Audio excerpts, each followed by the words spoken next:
Welcome, everyone. We're going to begin the regular meeting, February 18th, 2014, of the City Council. Roll call, please. Councilmember Edgar? Here. Councilmember Gross? Here. Councilmember Kusamoto? Here. Mayor Pro Tem Murphy? Here. Mayor Graham Mejia? Here. Please stand with us for Councilmember Gross to give the Pledge of Allegiance and the invocation by Councilmember Kusamoto. Please join me placing your hand over your heart and follow. I pledge allegiance to the flag of the United States of America and to the republic for which it stands, one nation, under God, indivisible, with liberty and justice for all. Please bow your heads. Oh, great Spirit in the sky, I thank you that we can all be here tonight carrying on the work of the business of the people.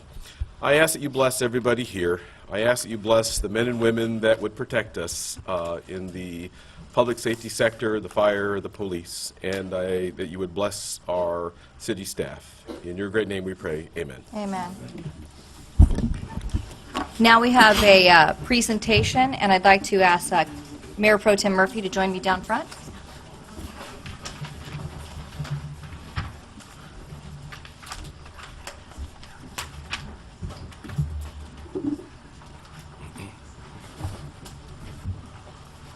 I'd like to ask Tom and Abby Scott to come to the front, please. I just don't want you to miss out on anything. Thank you so much for coming. You want to join us over here? Tonight we've asked the Struts to come to say a special thank you to them. Throughout many years, they've been very, very involved in our community and just done wonderful things for our youth. And so I wanted to share a little story personally. My son, as a working mom, my son needed a place to go. And when your children are small, you're so worried that something bad might happen to them.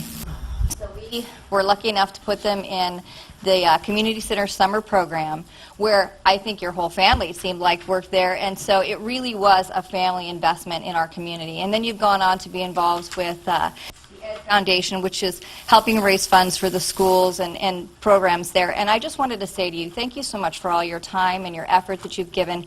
And I think that all the benefits that our children have been rewarded with through your involvement through the community. So we have this beautiful award for you to thank your family for all of your involvements. Thank you so much. Thank you so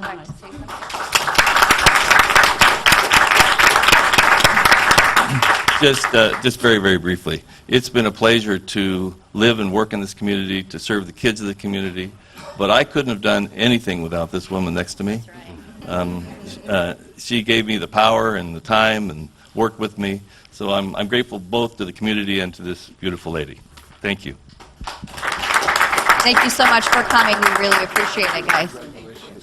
Congratulations. Thank you. Thank you. Get a nice frame for that.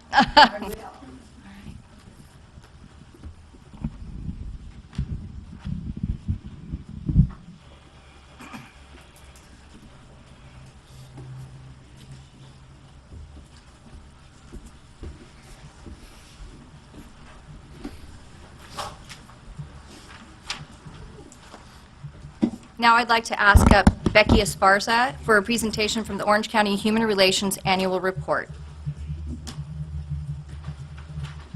Good to see you, Becky. Good evening. Same here.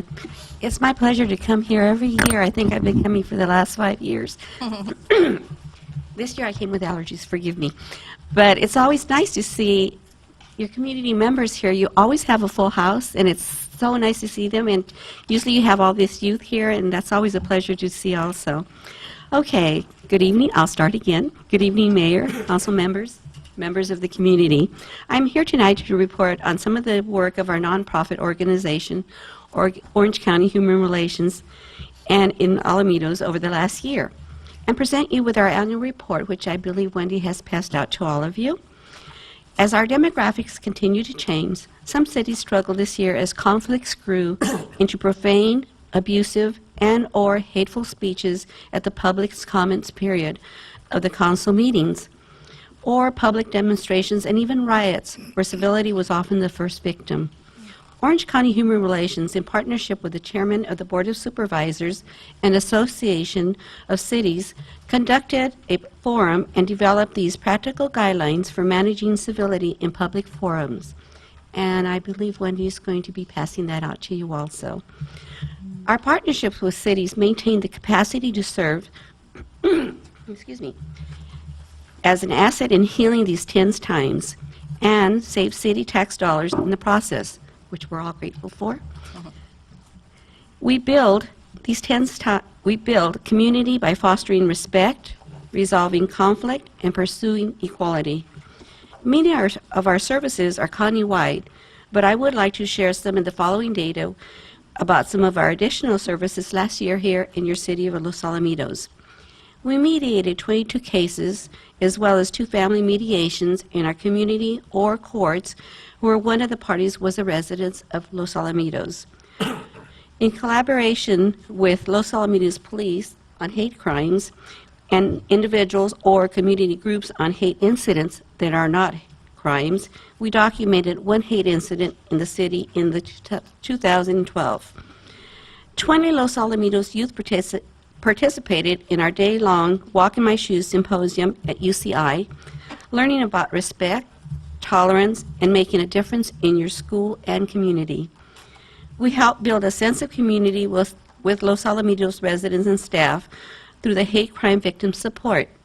In conclusion, as we begin our 21st year of Orange County Human Relations partnership with Orange County cities, it is notable to recognize that in addition to these specific services we provided in Los Alamitos this year, we also work to maintain the capacity of Orange County Human Relations to assist when the human relations crisis hit. This year, our capacity was critical to being able to help the residents to understand what many African Americans, Sikhs, Muslims face in our neighborhood on a daily basis through the listening sessions. We also help cities to rebuild police and immigrant community relations in the aftermath of sometimes violent confrontations. We helped Orange County cities collaborate to address the need for permanent supportive housing for the mentally ill and multi-service homeless shelters to reduce the number of people living on the streets. Also, city councils to maintain civility in public meetings while balancing the free speech rights of individuals with a desire to keep hate-free zones for the diverse members of the public. While cities may not have major conflicts every year, when the crisis hits, it can be enormously expensive to address in public safety, human suffering, and reputation cost. Significant savings can be achieved if you have a strong human relations organization with significant capacity. Mayor Mejia, if you'd come down, I'd like to present this award to you, please.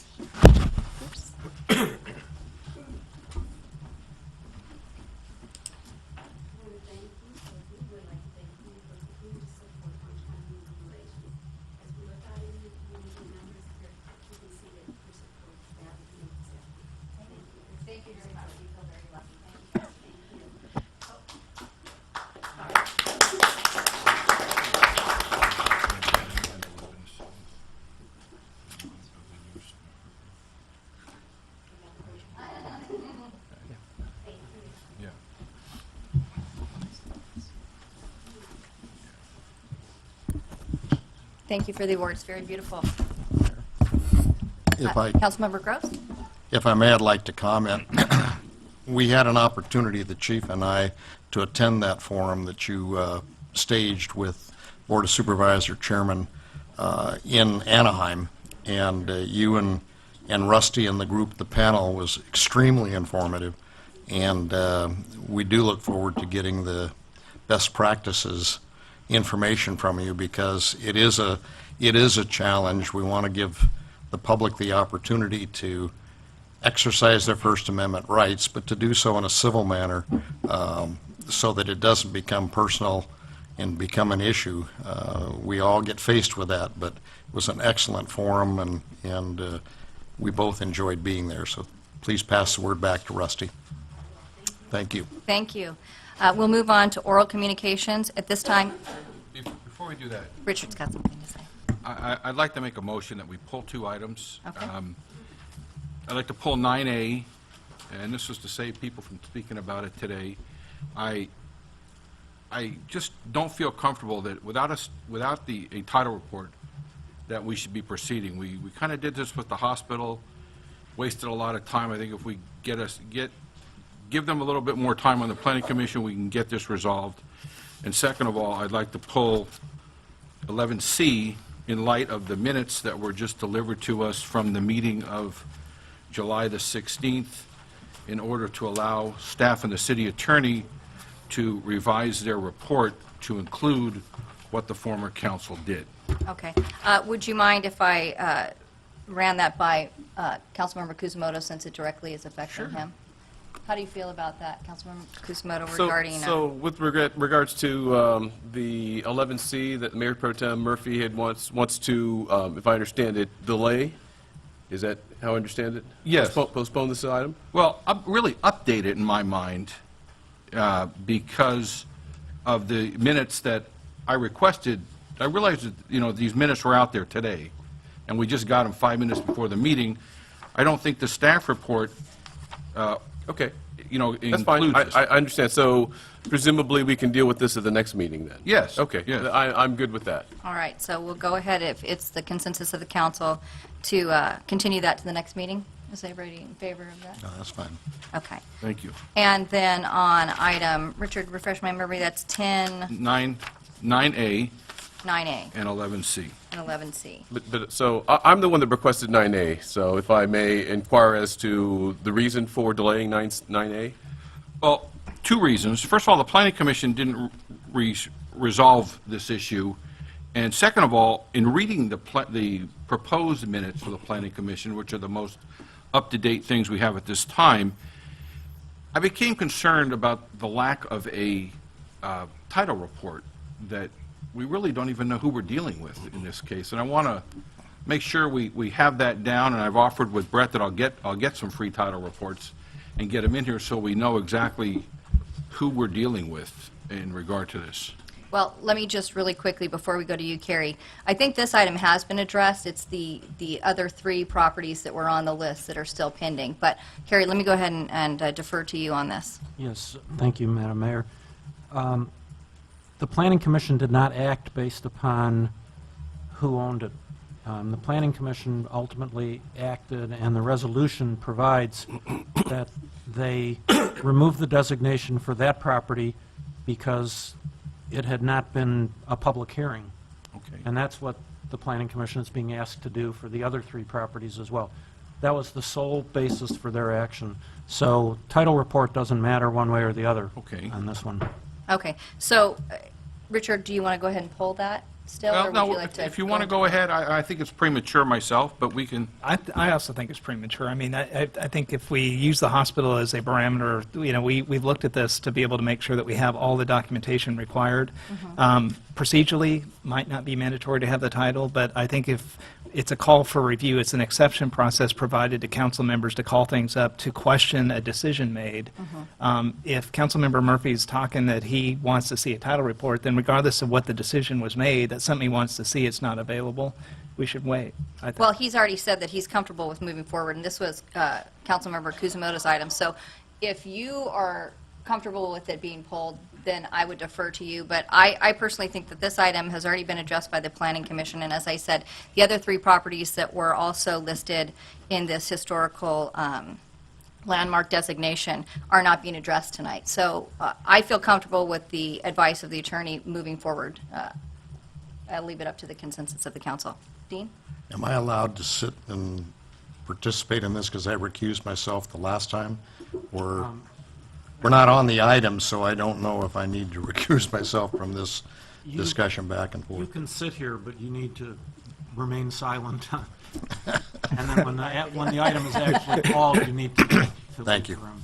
Okay, so I just think that So if I understand the rationale that Mayor Pro Tem Murphy had was that he was under the understanding this was not acted upon by the Planning Commission, but it has been.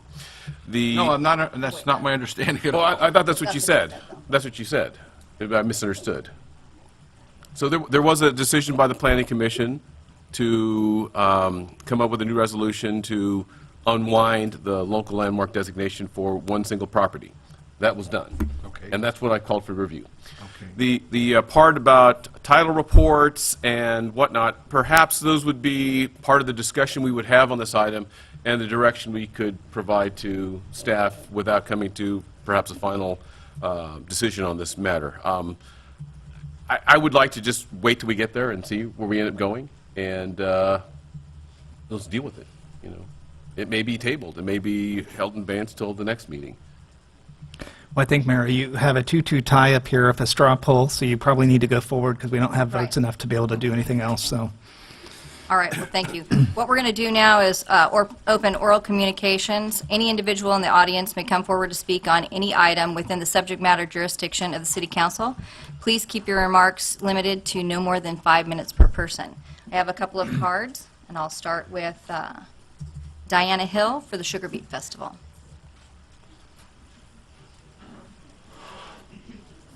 Hi, Diana. Good morning. Good morning. I I think it's evening, isn't It's it? relatable, yes. Good evening, Mayor Graham Mejia and Honorable Council. I once again come to talk to you about the Sugar Beet Festival and the Sugartown Challenge.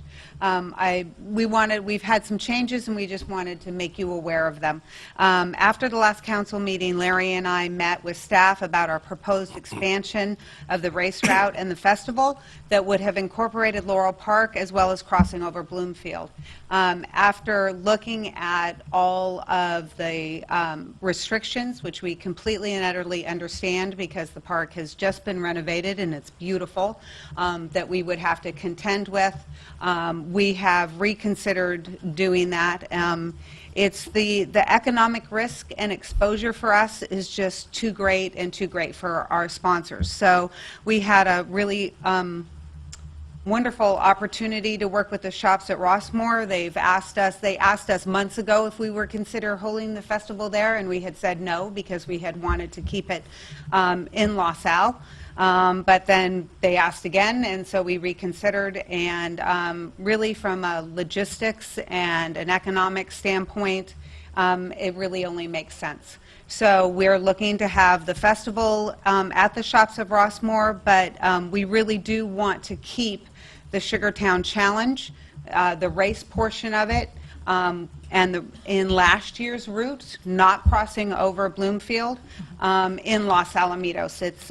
It's been important that it is in Los Alamitos to us, and also we really want to support all of the businesses over in that area that were so supportive of last year and have already committed to supporting us this year.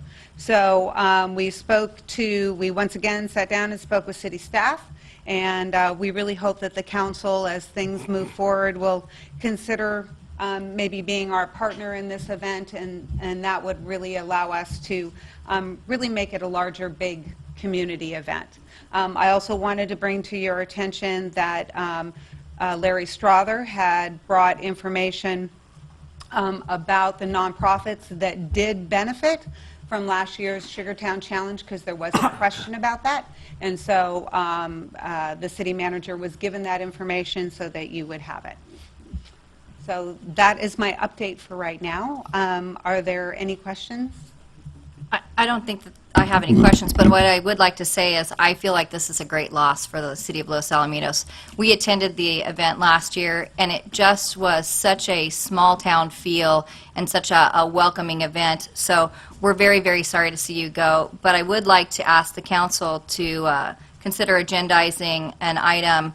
We have in the past for these events with other entities been able to work with those entities to save them some money on some of the fees that would be charged to your event. And maybe that's the partnership that you're talking about. So Brett, if we could agendize something, if we can get support of the council, where we can work in a partnership with Sugar Beet, as we do with the Wingsvilles and Rotors, with regards to in-kind services, so that would limit the amount of cost for them for the race. Thank you, Dinah, so much for coming, and we look forward to the event again this year. Thank you very much. I really What is your appreciate date it. this year, please? Pardon me? What is your date this year, please? June 7th. Thank you. And also, there will be information available after your spectacular race on the base. So we're waiting to open up registration until then, and it'll be at sugarbeetfestival.com. Thank you for the consideration of our event. Thank you so Oh, much. excited to be there. All right, Thank have you. a great night. Next, I have, I'm going to mess this up, Jim Rosolis. Sorry, Jim, I apologize. Will you state your name for the record? Sure. My name is Jim Rosales, resident of Los Alamitos for over 44 years with my wife and family. In the interest of being brief and not repetitious of other comments that will be made tonight concerning the lighting at the high school, I would simply like to ask that you sincerely listen to the concerns of the citizens. These are good people. They pay their taxes. They've been involved in the community for years and years, and I feel that their grievance is legitimate. Thank you. Thank you, Jim. Next, we have Pam, Jim's beautiful wife. Pam Rosales. We have been residents for 44 years, and I'm here to ask you to please support the Los Alamitos homeowners that have been affected by the high school field lights. Because the school district skirted the environmental impact assessment, our quality of life has been affected adversely. This kind of waiving the rights of local citizens may occur again at the high school or other school sites, and that's my concern, if we don't address it now. So please participate in the discussion and help us, at least, in getting an environmental impact report on the lights that are already up. Thank you. Thank you.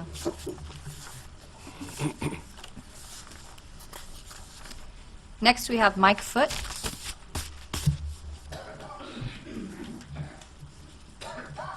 Hi, Mike. Thanks for coming. Hi, thanks for having us.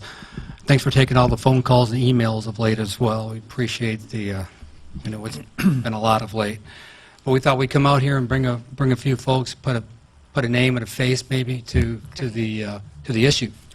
Because I could tell you myself, I don't back up to that school, but you can't really have a conversation in the backyard when there's a game going on without the PA system. When the PA system's on, you can't even really watch TV with the windows or the doors closed. I got with me here today 80 signatures from our community on this issue. I'd like to be able to turn them into somebody. Maybe. Can I do that? To the city manager, Okay, thank please. you. There's a couple of slight variations to this. We weren't completely organized with the wording on the tops of these things. But essentially, it's asking the City Council to help us with the lawsuit against the school board. I think everybody in this room knows, including probably the school board members, that they did not comply with CEQA law. They didn't even pretend to initially. I mean, when you try to go there and talk to them about it, they were pretty dismissive of the whole group of us that were trying to make our problems known to them, and we got absolutely nowhere with dealing with the school district. We feel and we hope that it's the school or the city will help us in protecting its citizens from the governmental agencies that come into the city, build projects that impact the citizens of Los Alamitos. There's a requirement for them to follow environmental law, and it's in the city's best interest to protect the environment and the homeowners of Los Alamitos, of which I am one, and my lovely wife is as well. So anyway, we're hopeful that, try to keep this brief, that I know we're not on the agenda for today, but I hope very soon to be on that agenda, and that you guys take in consideration, there's 80 signatures on there. We could get many more. We had a short time frame to do it, and we're not real happy, and we don't believe that the law was followed, and it's in the city's best interest to protect its citizens. Thank you. Thank you. Could I ask Don Keller to please come forward? Good Hi, evening. My name's Don Keller, and I'm a resident of Los Alamitos, have been for 25 years. For the first 24 and a half, I was happy as a lark. A couple things have happened in the last 6 months. Number one, we started seeing crime in our neighborhood. As a matter of fact, last week, I had my car broken into and items stolen out of it in the middle of the night, as did my neighbor. And talking to neighbor across the street, he had been broken into twice. I can tell you, though, that the police response has been excellent. I had an officer at my house just tonight for over an hour talking to me about such things. I felt the police of Los Alamitos were really protecting my interests as a citizen. I am asking the City Council now to protect and support my interests in the light sound situation that has changed our neighborhood so substantially that when the lights are on and the PA system is on, our quiet, serene neighborhood that I knew for 24 years has turned into a carnival atmosphere. And the neighborhood is greatly troubled by this, I can tell you. And so what I'm asking you to do is to support our efforts to see that the letter of the law was followed when it came to bringing the lights and the PA system. Was it done according to the law? Please support our efforts and protect our interests. Thank you. Thank you. Mayor, could we have the speakers identify which area they're located in? If I could speak on behalf neighborhood-wise? of you, are you speaking for, is it College Park North, or is it, okay, and then also Greenbrook? Do I see some heads for that? Any other neighborhoods that are here represented? Okay, so for the record, Woodcrest, I apologize, I did know there was one more. So we have representatives from Woodcrest, Greenbrook, and then College Park North. All right, next we have Lisa Lee and Shelley Hasselbrink.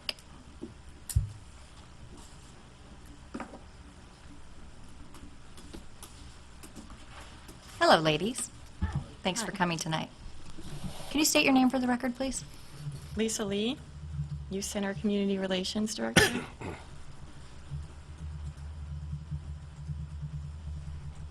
I want to thank the entire community for their support and all the families who trust the Youth Center with their children. As you may know, on February 8th, 20 gifted and talented youth volunteers were formally recognized, given an award, and a professional letter of recommendation from the Youth Center. Two outstanding volunteers, Janine Kim, who was nominated by the Los Alamitos Unified School District, and Laura Munley, nominated by the Youth Center, each received a $500 scholarship. For the first time ever, the City of Los Alamitos gave these 20 volunteers an additional award directly from the city. On behalf of the Youth Center, I would like to thank our City Council, Jerry Mejia and Troy Edgar, for attending this event and making our volunteers truly feel like stars for the selfless contributions they've made. After the event, many of our volunteers said that shaking hands with the mayor and a city council member made them feel like their efforts really matter in this community. I hope you know how much encouragement you brought to every child present that night. Your recognition meant so much to our young volunteers. Many of them said that they now feel even more motivated to continue giving their time and talents to make our community a positive place to live. As always, the Youth Center looks forward to continuing to offer a variety of valuable programs and services for children. Through the generosity and kindness of our community, we are proudly able to provide our free after-school program and free tutoring services. Our elementary music education program is stronger than ever, and with the support of our amazing community, we are fortunate enough to be able to provide families in need with financial aid scholarships so they can have access to all of our programs. I'm looking forward to seeing our city officials come together with members of the community to support our kids at the Youth Center's annual community support campaign scheduled to kick off on April 1st. If anyone's interested in helping in any way, please simply stop by or contact the Youth Center. Thank you again to everyone for being a part of something positive. Thank you. I am Shelley Hasselbrink, and I'm the local resident and also the current president of the Youth Center. And I just wanted to add on to what Lisa just said. I wanted to thank Mayor Graham Mejia and Councilmember Troy for adding the additional award. It really did mean a lot to the kids. We had a number of nominating agencies that participated, including obviously the Youth Center, but Precious Life, the school district, Seal Beach Lions, Cypress Boys and Girls Club, Grateful Hearts. And it was just, it was a really neat event to see the families and the youth that were there. They've done some amazing volunteer work in their 17, 16 years of life. So I'd like to thank both of you very much. And I understand you got a little of blackjack dealing in a little bit later at the St. Isidora's, so you were multitasking. And I wanted to thank all of you, not only for representing us on the dais here, but also attending all these community events and giving up your Saturday nights and Sunday mornings and everything else. So thank you once again. Thank you. And I'd just like to say that event was very, very moving, I think, for both Troy and I. The kids are the future of this community, and for many of those children, they'll remain here like I did. My parents moved here in 1955, and I raised my children here. So I just wanted to say thank you to you for all the good work that you do, and if we could somehow get the information out that they actually offer scholarships for kids to come and not have to pay for either the tutoring or the after-school program. I think what a wonderful job you're doing, and I just wanted to say thank you for all your efforts. And Troy, if you'd like to say something. I also pass on to Lena Lume, who's the executive director over there. She's done a great job in the transition. You know, we recognized Tom Stretz and his wife earlier, but Tom started that. We've had board members up here, Dean Gross, a couple different folks that have been a part of that. I think we were just fortunate enough to be there, but the entire council supports all the efforts of the Youth Center. I was just amazed at how poised those young folks were when they got up there and received their award and actually started talking. I'm thinking, man, these are going to be the future leaders, like Jerry said, of our community. And it's really encouraging when you're sitting up here, because you get jaded sometimes, to actually see people that are still excited for public service. So I thought that was great. Thank you. Thank you. Anyone else who would be interested in making comments? Please, Mr. Vardaman, come up.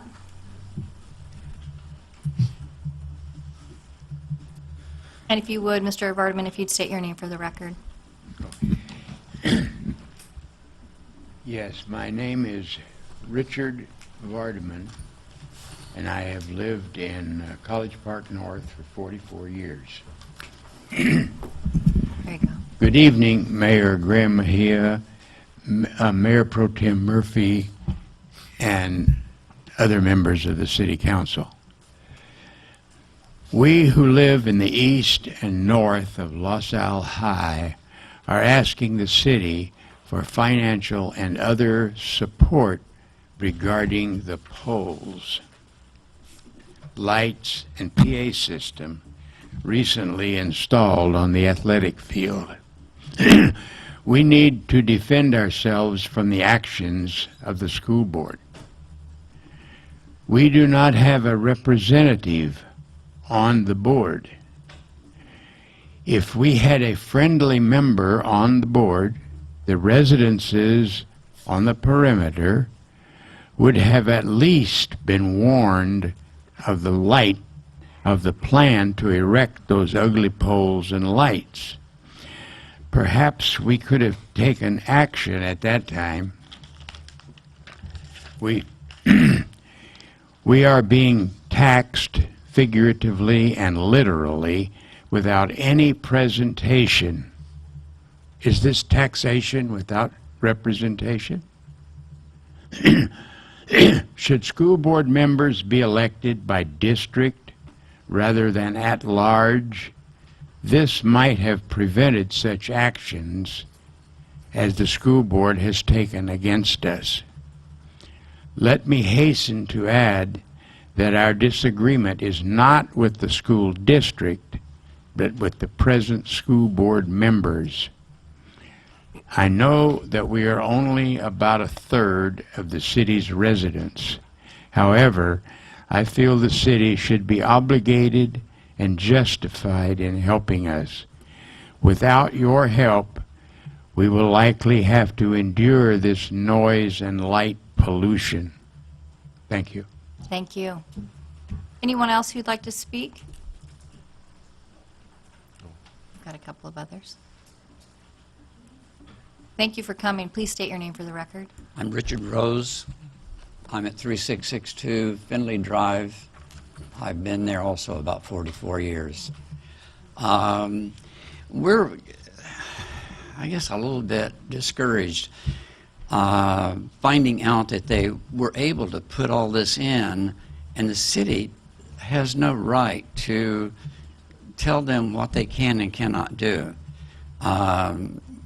They're exempted from all local rules, regulations, laws, all because it's a school ground, and the activity in the school ground as athletics becomes a classroom. So it exempts them from the regulations normally you would have. But you would think just cooperating with your surrounding neighbors.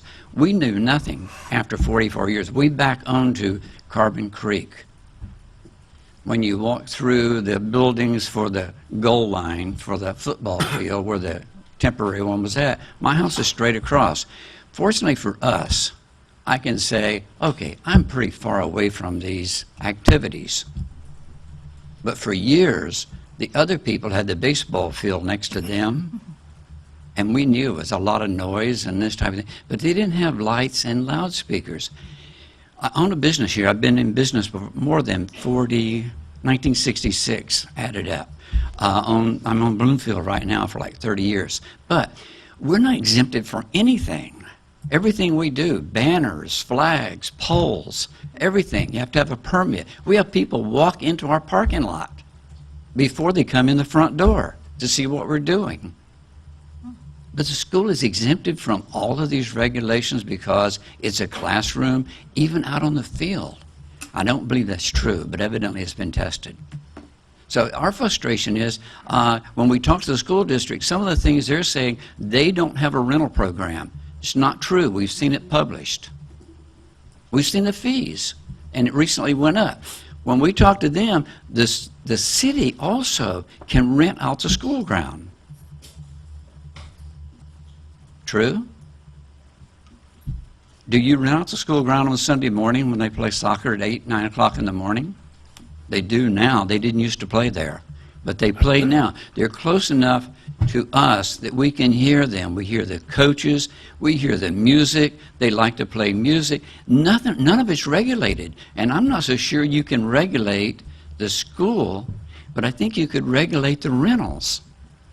They have to have a business permit to do that, a business license. But we just feel like, hey, we've been there for 44 years. We love the school. We love the kids. We love the activity on the school ground. Those are the kids. But if you expand the program and you have other people coming in, it impacts everyone around the school. If we were a bar, this wouldn't be allowed. You can't do activities outside of where you're invading somebody else's pleasure. And you'll hear people up and down. We're in our backyards. We've had golf balls. We've had broken windows. We've never reported one. People are not allowed to play golf on that school ground, but they do. They don't anymore. Baseballs, we find them in the yard. Kids throw rocks into the pool. But we just figured, these are kids. We let that go. This activity is like a business now that you're running, not you. The school ground. It's become bigger and bigger. And we've seen where they were going to close LaSalle High School many years ago because of the decrease in the population and this. And now it's getting, but we're bringing people in. They're not running a school, they're running a business.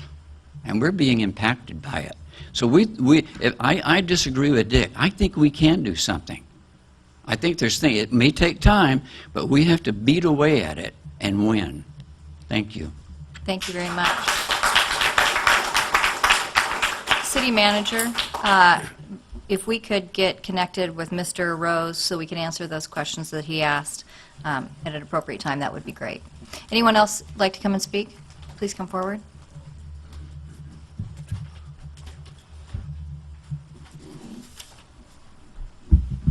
Please state your name for the record.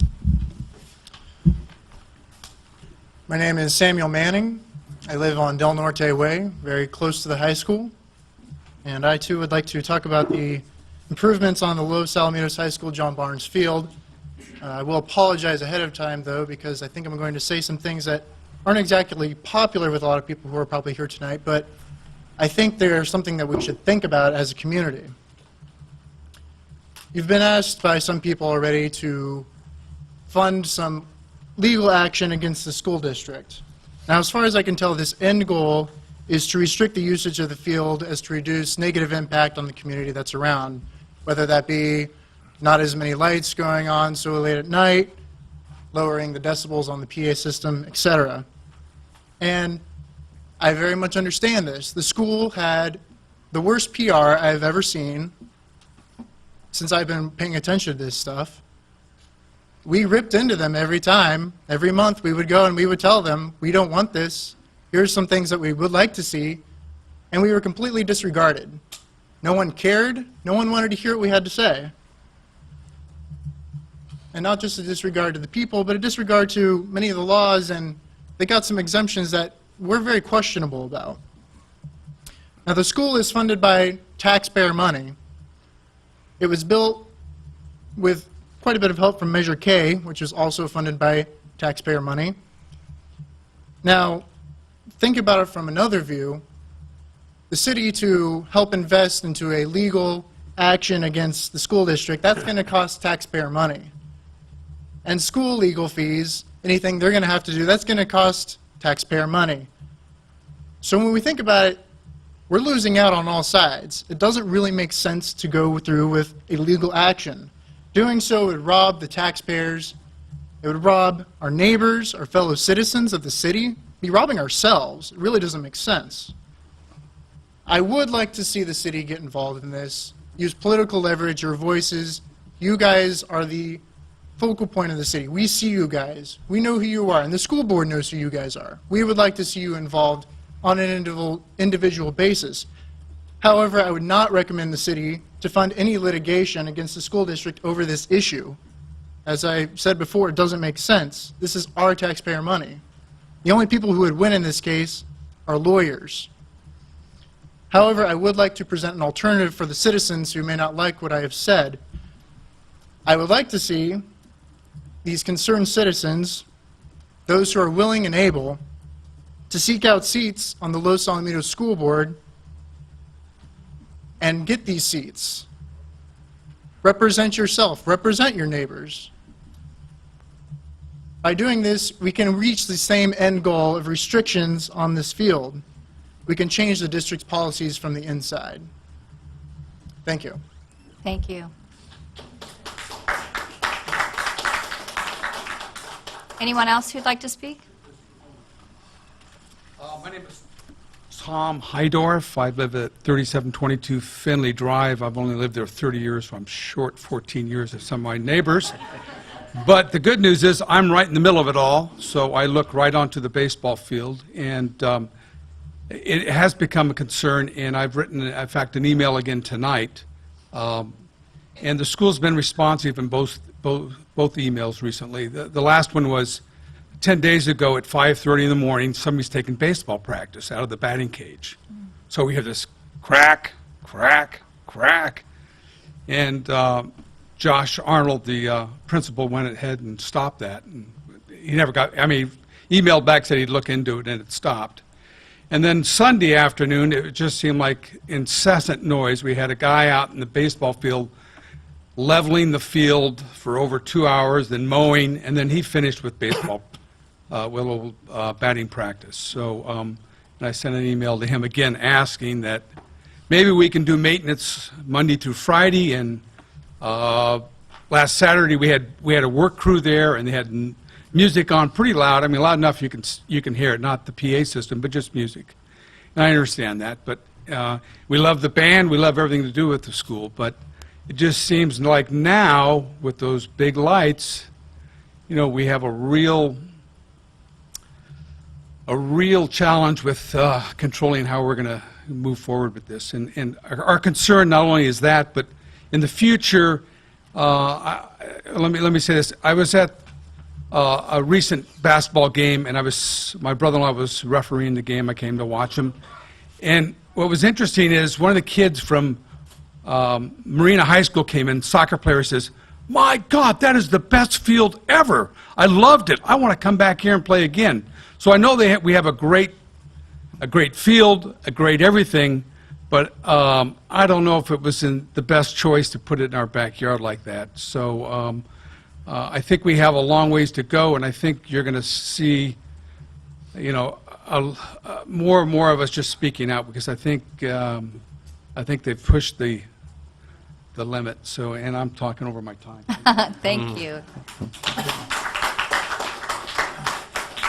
Anyone else wishing to speak?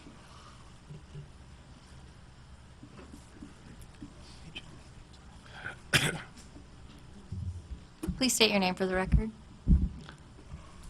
Don't recognize me, I can tell.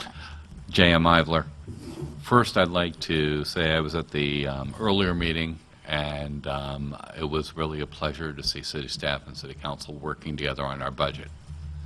It was an interesting workshop, and I was glad I was there to attend. I did have a question about attachment 1 from that meeting.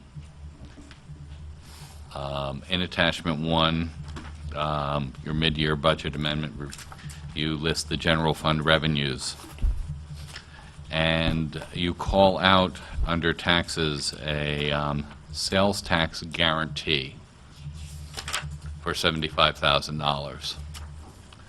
And my question, if I were able to ask one at the workshop, would have been, that's supposed to be, my understanding, sales and use tax. It should have been incorporated in under sales and use as part of the sales and use tax, which then raises the question, since the only organization that can collect sales and use tax in the state of California is the Board of Equalization, and why is that $75,000 called out separately? That, of course, raises the next question of the $75,000 has been coming in for some time. Has it been coming in through the Board of Equalization? And the answer to that, from a public records request I made, is no, it has not. That means that it is not sales and use tax, because sales and use tax is collected by the Board of Equalization. Now, this all comes down from the trash contract. I believe it's 8.05 is the section in which the contractor agrees that they're going to create a point of sale location, and they will make their purchases of major items, and they will pay use tax to the Board of Equalization that will flow back to the city to cover the $75,000 guarantee, which seems rather difficult to happen when you don't have a point of sale location inside the city of Los Alamitos or a business license in Los Alamitos, and you're giving the city $75,000 checks. That's not sales and use tax. That's either a new tax called the sales tax guarantee, which would be a violation of Prop 218, I believe, which says you can't create a tax without the people voting on it. Or we're collecting $75,000, which we should be remitting to the Board of Equalization, and we should be getting our 1% back from them, which doesn't quite meet the guaranteed $75,000 that they'd be giving to the city in sales and use tax. So I've got some serious questions that if this is actually investigated by the Board of Equalization, we've spent and budgeted the $75,000 in the past. If the Board of Equalization comes and looks at this and determines that this is either a new tax and it's not sales and use, which would violate Prop 218, and I hope that's not the case, or the Board of Equalization can come down and say, guys, thanks for collecting $75,000, here's your 1%, and that doesn't meet the requirements of the contract. And so I have some real concerns that our budget is basing $75,000 on a number that may not actually be real, and we may actually owe a lot of that back to the Board of Equalization as collected sales tax. And I think that that has to be addressed, and it wasn't addressed at the budget meeting. I don't think it has been addressed by the City Council. I think this is something that has to be addressed by the City Council, and hopefully one of the things that will come out of the audit that you're doing. And I would love to see the City Council address this so that we aren't violating Prop 218. And if that means that we have to collect a heck of a lot more from the trash hauler and give that to the Board of Equalization so the $75,000 comes back to us, then that's what we have to do. And I look forward to our City Council enforcing all the terms of the contract. Thank you very much for your time. Again, it was really a pleasure watching you and city staff work together. And have an outstanding evening. Thank you. City Manager and City Attorney, Mr. Ivler's brought up some interesting questions here, so if we could formulate some answers and get back to him with that, if it's applicable before the audit is done, that would be good. I'd like to just say that we did receive a letter also from Florence Layton regarding the Chestnut Homes, and I just wanted that noted for the record. And if anyone else would like to speak, please come forward. All right, we're going to have our Councilmember Edgar step down to the podium.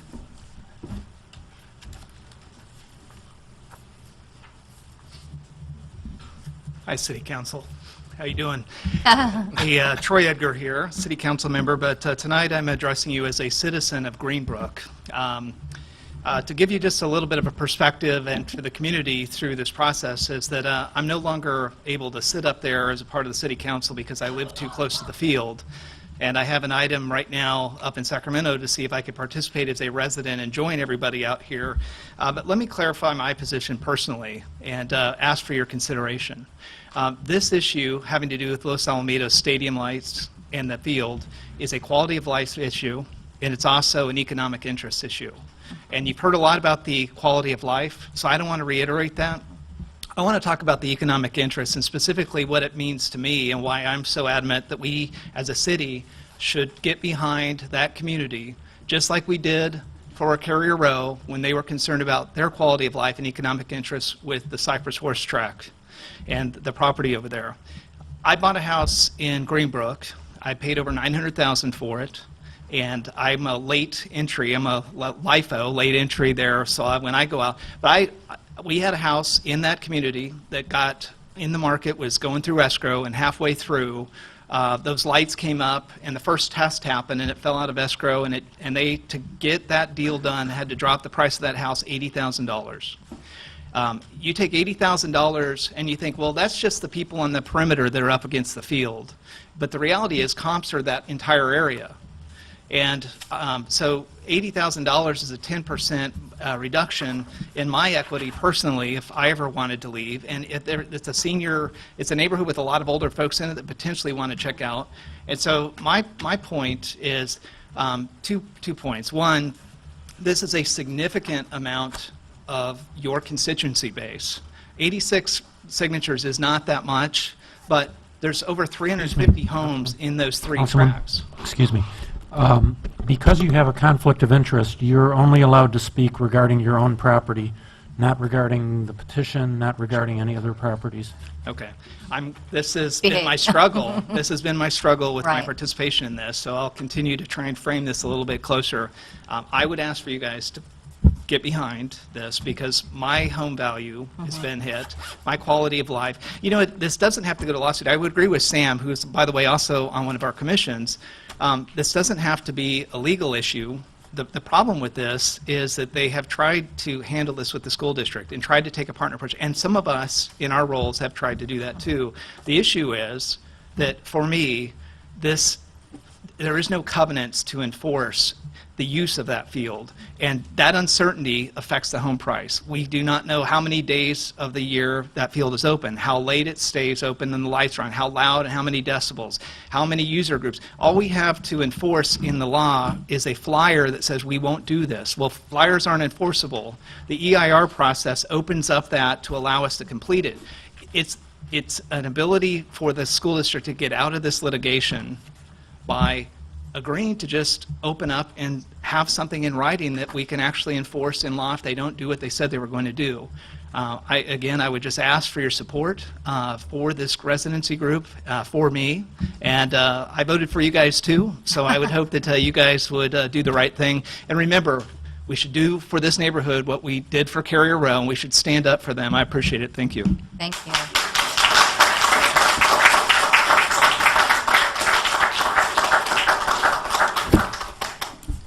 Anyone else wishing to speak on any item? Seeing none, we'll go ahead and close oral communications. Mayor? Yes. If I can, I'd like to respond to the residents that are here, and I won't include Councilman Edgar, so that I don't get in any conflict of interest. You know, the unique part, and Mr. Manning, who is on one of our commissions, I think brings a lot of common sense back to the issue. You can look back in history where you've had the Hatfields and the McCoys fighting back and forth over various issues.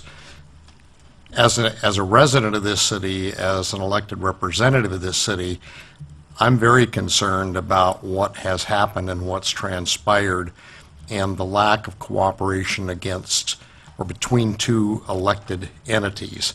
And we have tried through various processes, ad hoc committees, to try and work something out. And that's the most efficient way that'll save everybody money. We've kind of been stymied when the school district passed an ordinance or passed a resolution that exempted themselves from local ordinances and zoning. School districts run differently and are under different laws in the state of California, where a lot of the things they do don't have to go through cities. This city does have a night sky ordinance, which was put into place a number of years ago to deal with lights from commercial buildings virtually anywhere in the city that impede against residential areas. So that ordinance is in place. We do have ordinances that deal with sound issues and how much sound can be put around. So we do have that. The school board took it upon themselves legally, from what we've been told by council, to pass this resolution, did so in a very quick manner, and kind of caught us by surprise, to exempt themselves from any powers that we would have to work with them. We have to work with them on a variety of issues. We're currently working with them on field usage. We've partnered with them to improve some of the properties at Oak Middle School. And I think from my perspective, we want to continue to work with them, and we want to continue to do the right things in the process. I would hate to see us have to get into a legal battle, and I'm sure you folks are in that same way, that you don't want to put out good money in the same process to have to fight this.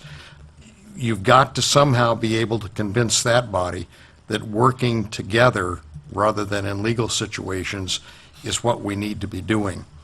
Barring that, Mr. Manning's comment about changing the complexion of people that are on that board is probably the only other option.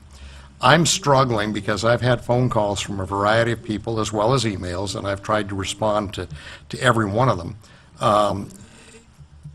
As I'm up here as an elected official to represent the entire city and the tax money that comes in to operate that city, there was a reference made to Carrier Row and some work that was done at Carrier Row, and there was some income to help offset part of that. We want to do the right thing for you. I want to do the right thing for you. I want to do the right thing for the community. So I'm asking you to continue to work and negotiate whatever way we can and however we can to try and put the pressure back on them to sit down at a table and try and resolve this. If it has to go to court and that's the way it's going to go, then we'll have to deal with it at that particular level.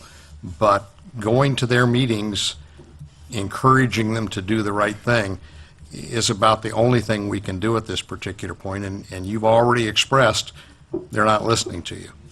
So, okay. Is that it, Dean? Yeah, I'll stop here because we're not allowed to really engage in the dialogue, so thank you. All right, so what we're going to do now, and we thank you all for coming and expressing your interest. We're here as council members to hear that and be your voice. So that'll be addressed, at the appropriate time. But thank you so much for taking the time and coming down and letting us know how you feel about this item. We'll move on to Register of Major Expenditures. Do I have a motion? I'll move it. Do I have a second? We have a motion and a second. I have a question, if I may. Councilmember Gross would like to pull the expenditures. What page are you looking at, Dean? This is primarily, I think, for public, or for planning. On page 1, the Planning Center, there's $12,746.23 indicated in there. Items referenced were the racetrack, monthly meetings, biological resources, etc. I'd just like to know what that amount was in regards to. The first entry is for Los Alamitos Racetrack. That was an analysis of an environmental document that we created comment on before their council took action on the racetrack expansion. For the expansion of the racetrack itself? Correct. It's So like- this is not anything related to Pro Lodges? No, not at all. This was when their CUP was up for the racetrack expansion. We commented on their environmental document, and we, of course, entered into an agreement with Planning Center to write that document for us. The remainder of the... That's fine. Oh. That's what it was about. That's all I wanted to know. Thank you. All right, we have a motion and a second. Roll call, please.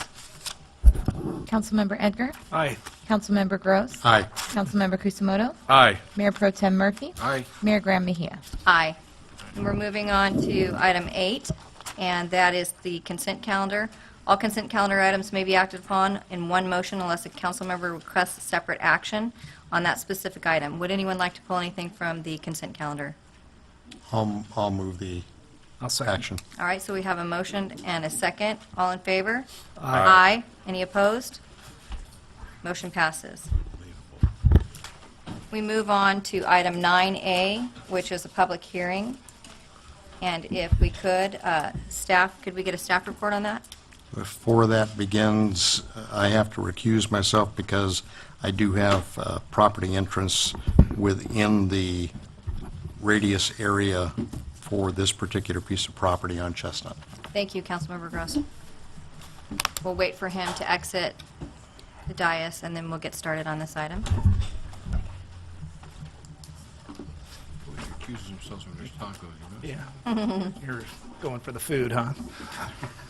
Good job. Yeah.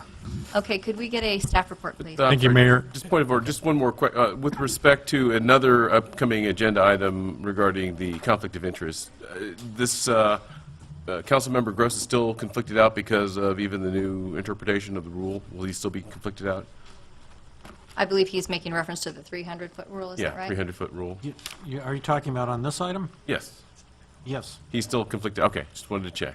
If we All could right. handle it the other way around to make sure he wasn't conflicted. He's within 300 feet, I believe. Okay, thank you. Thank you, Mayor and City Council. The Community Development Director, Stephen Mendoza, will do the staff report. Thank you, Honorable Mayor and members of the council. At the January 13, 2014 meeting, the Planning Commission adopted a resolution authorizing the removal of one property, 10872 Chestnut, from our local landmark designation list. The commission also recommended that the landmark designations on remaining properties that are on that list also be brought back to that commission at a later date for removal. So far, that is scheduled for March 10th, so that those remaining properties will be on the March 10th Planning Commission agenda.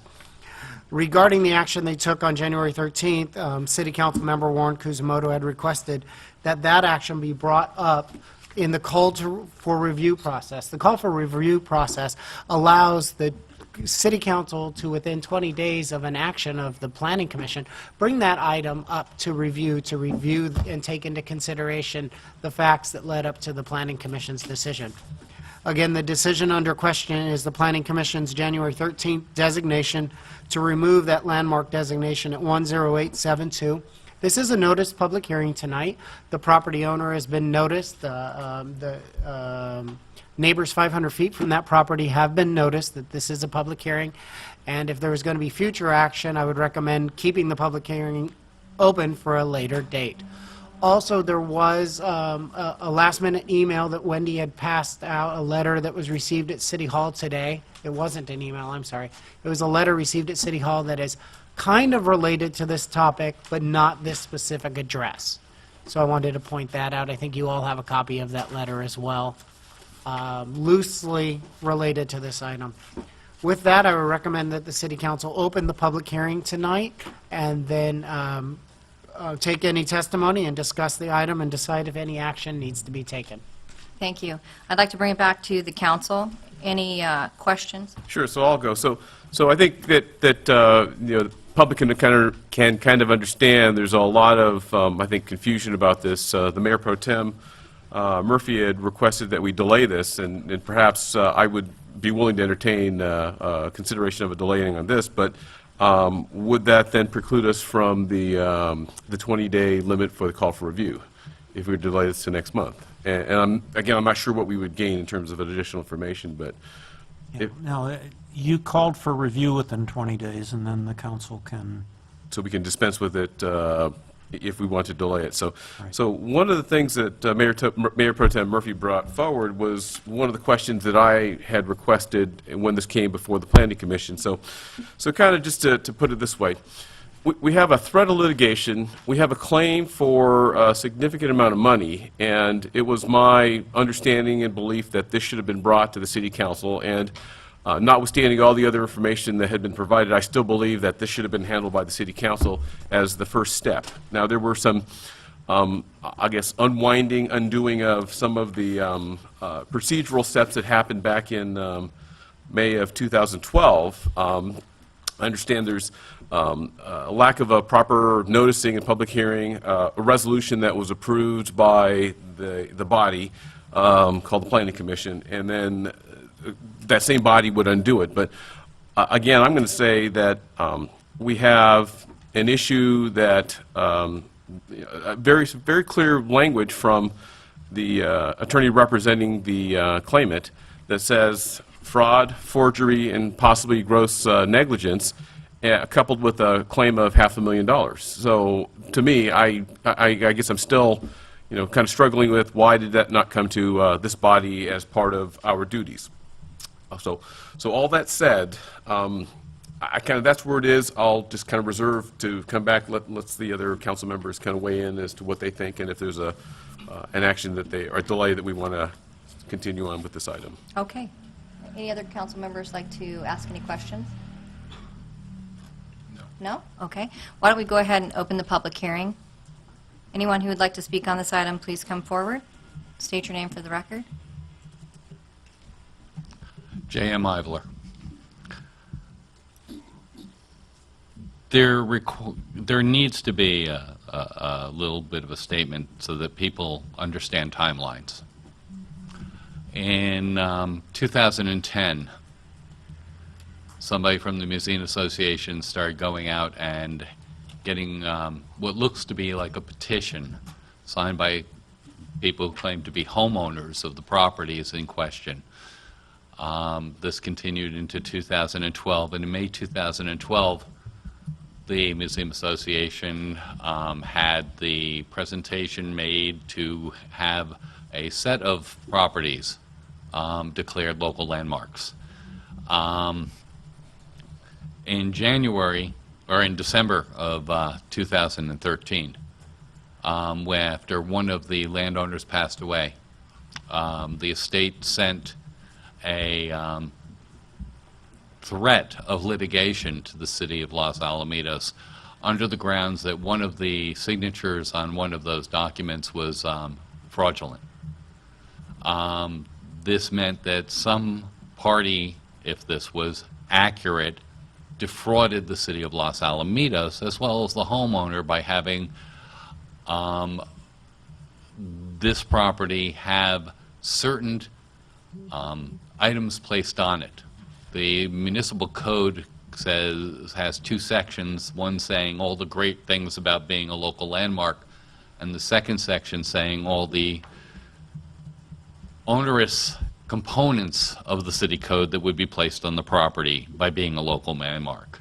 None of the documents that were signed by any of the people who agreed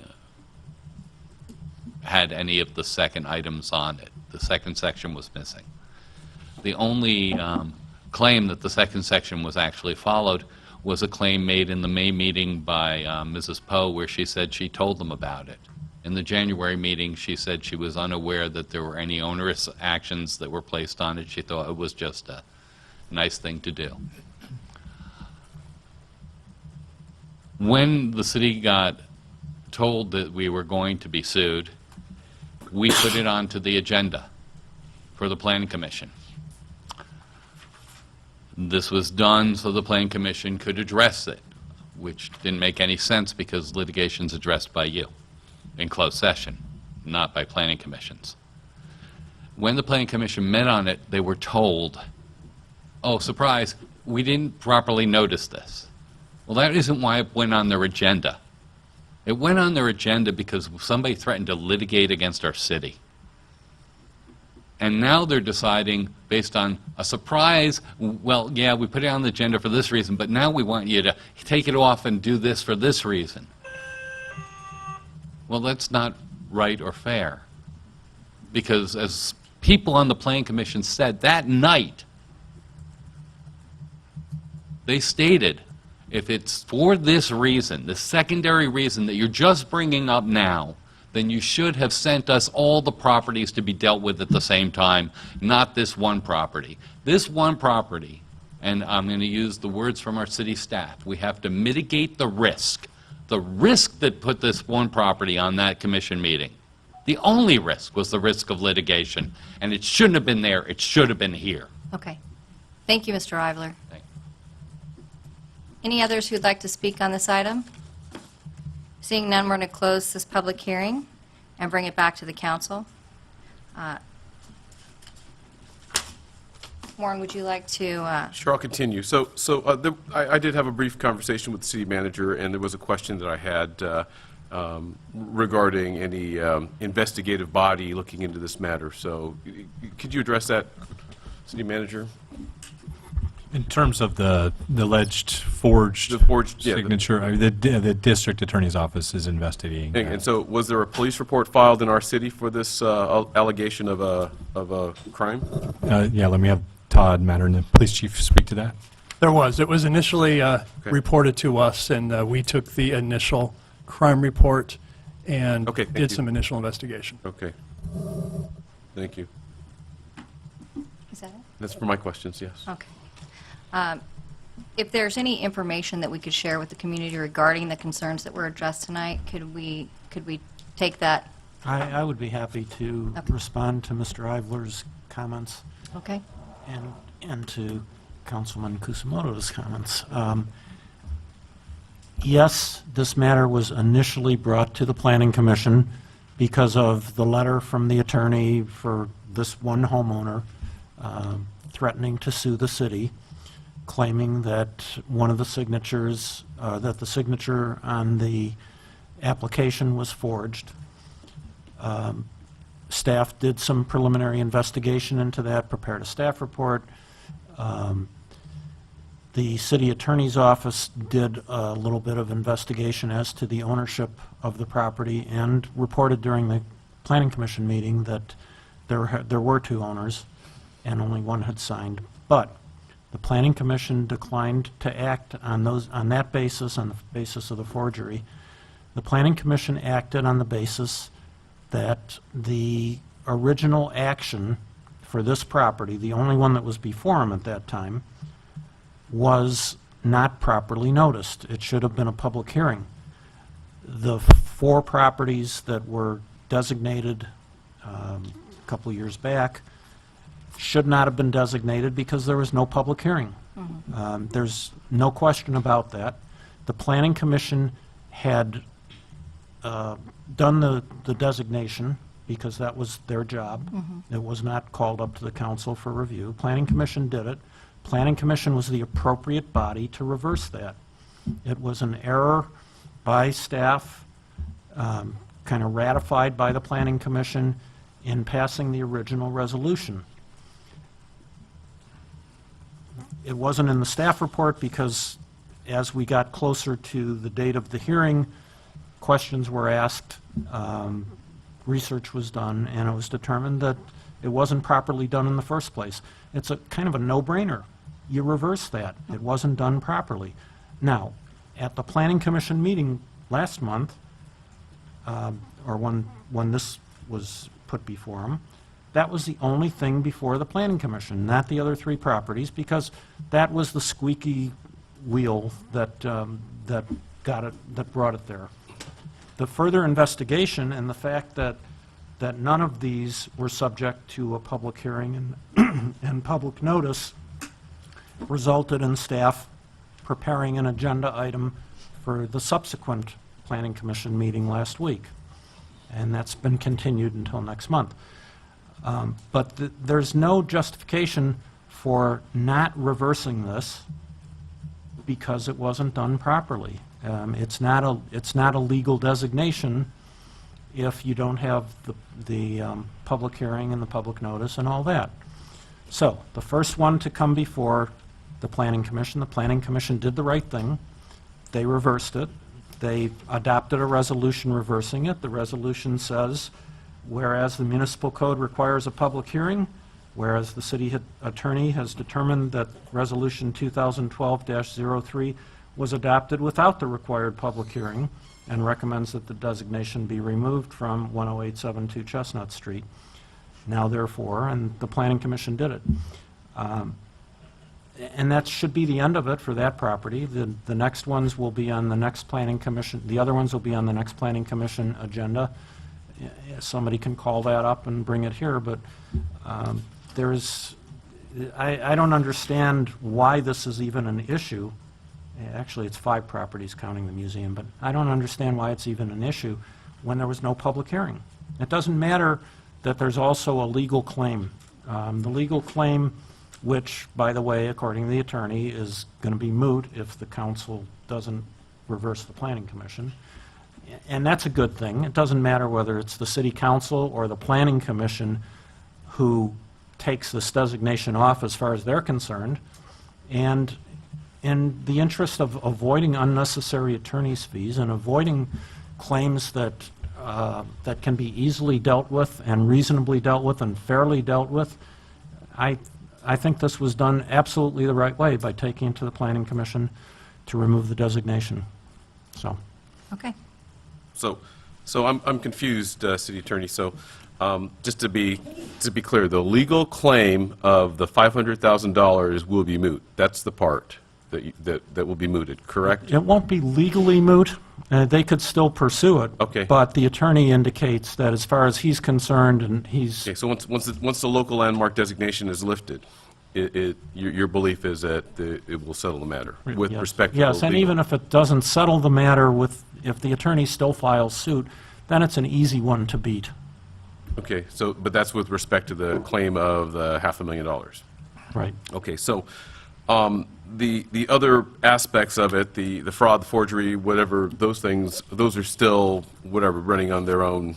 Right, Okay, that's fine. as Now, indicated. now, the part that I'm really confused about is, in the other 3 or 4 properties, whatever, that was supposed to have been heard by the Planning Commission last week on Monday, and I was ready to ask staff for the recording from that, but I found out it had to be continued because of lack of quorum. Right. That actually was noticed. Yes, it was noticed.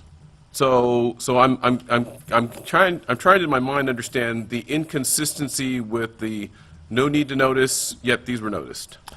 They technically could have proceeded without notice, but because of the interest in the issue because of the interest and because the code provides for notice in the first place. Well, wouldn't that then cause someone to say, hey, the other property on whatever 108, whatever Chestnut was not noticed? So, I mean, it just seems to me we compound in haste. We compound, opening us up for more. The haste was with good reason because there was, a threat of litigation and a cloud on the title, and we knew, as it turned out by the time of the Planning Commission meeting, we absolutely knew that it hadn't been properly noticed in the first place. Technically, the second time could have been done without notice too. The notice was because of the interest in the matter and because there was time to notice it. Why not notice it?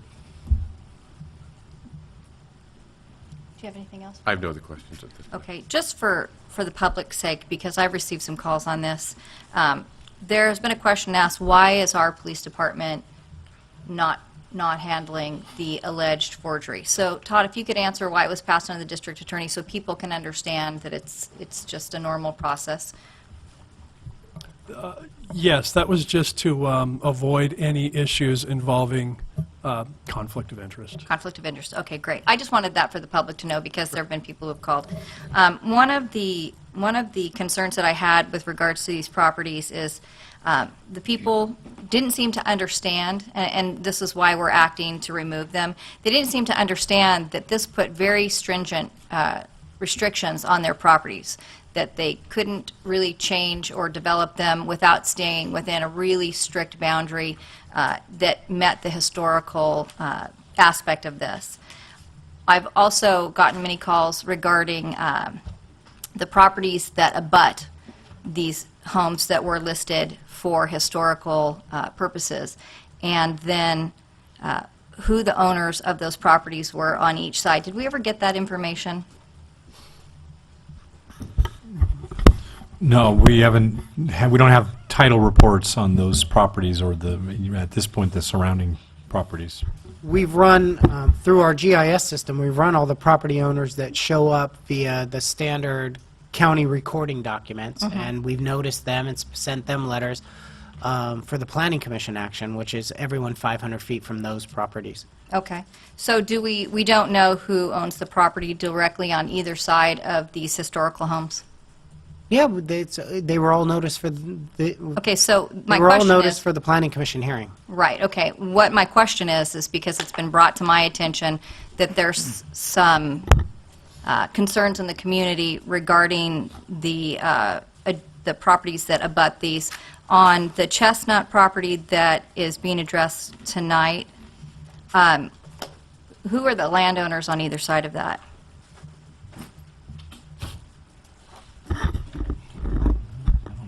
Yeah, I don't think that we should publicly announce who the landowners are. Oh, okay.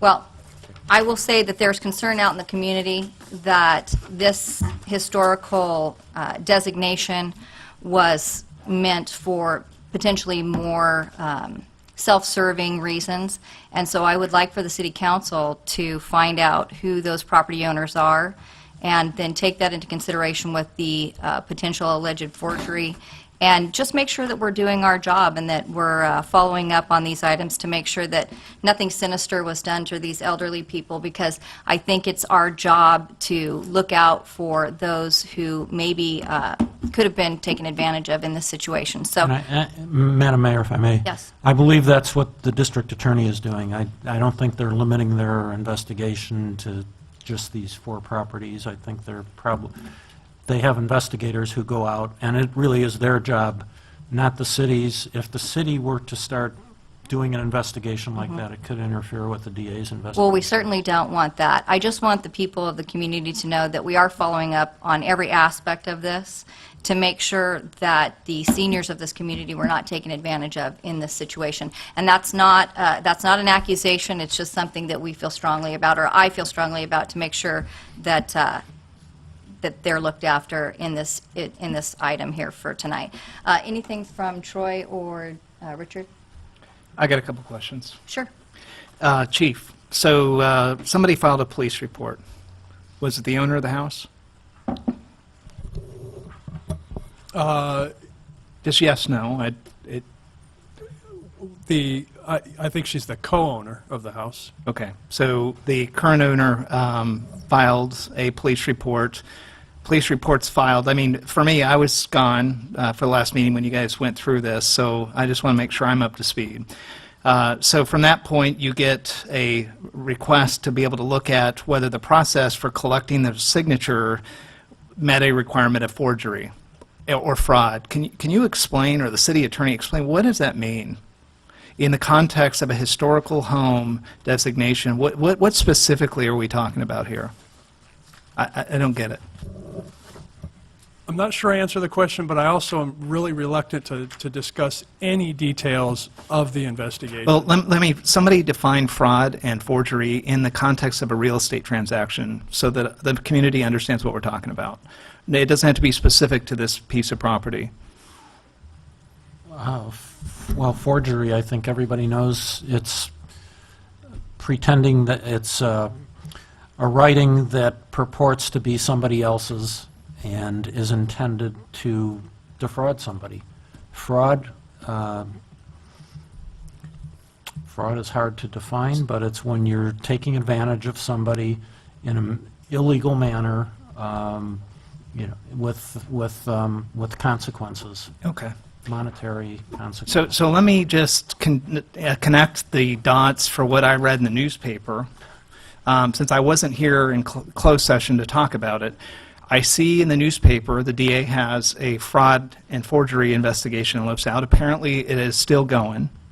On the front end, we have a historical group in our community that is their only charter is to look after the historical nature of our community. And the context of this action was during the 50th anniversary to go around and recognize homes in our community that potentially have been here forever. So is the theory that the museum is out trying to harm seniors? I don't understand. So what is being investigated by the DA?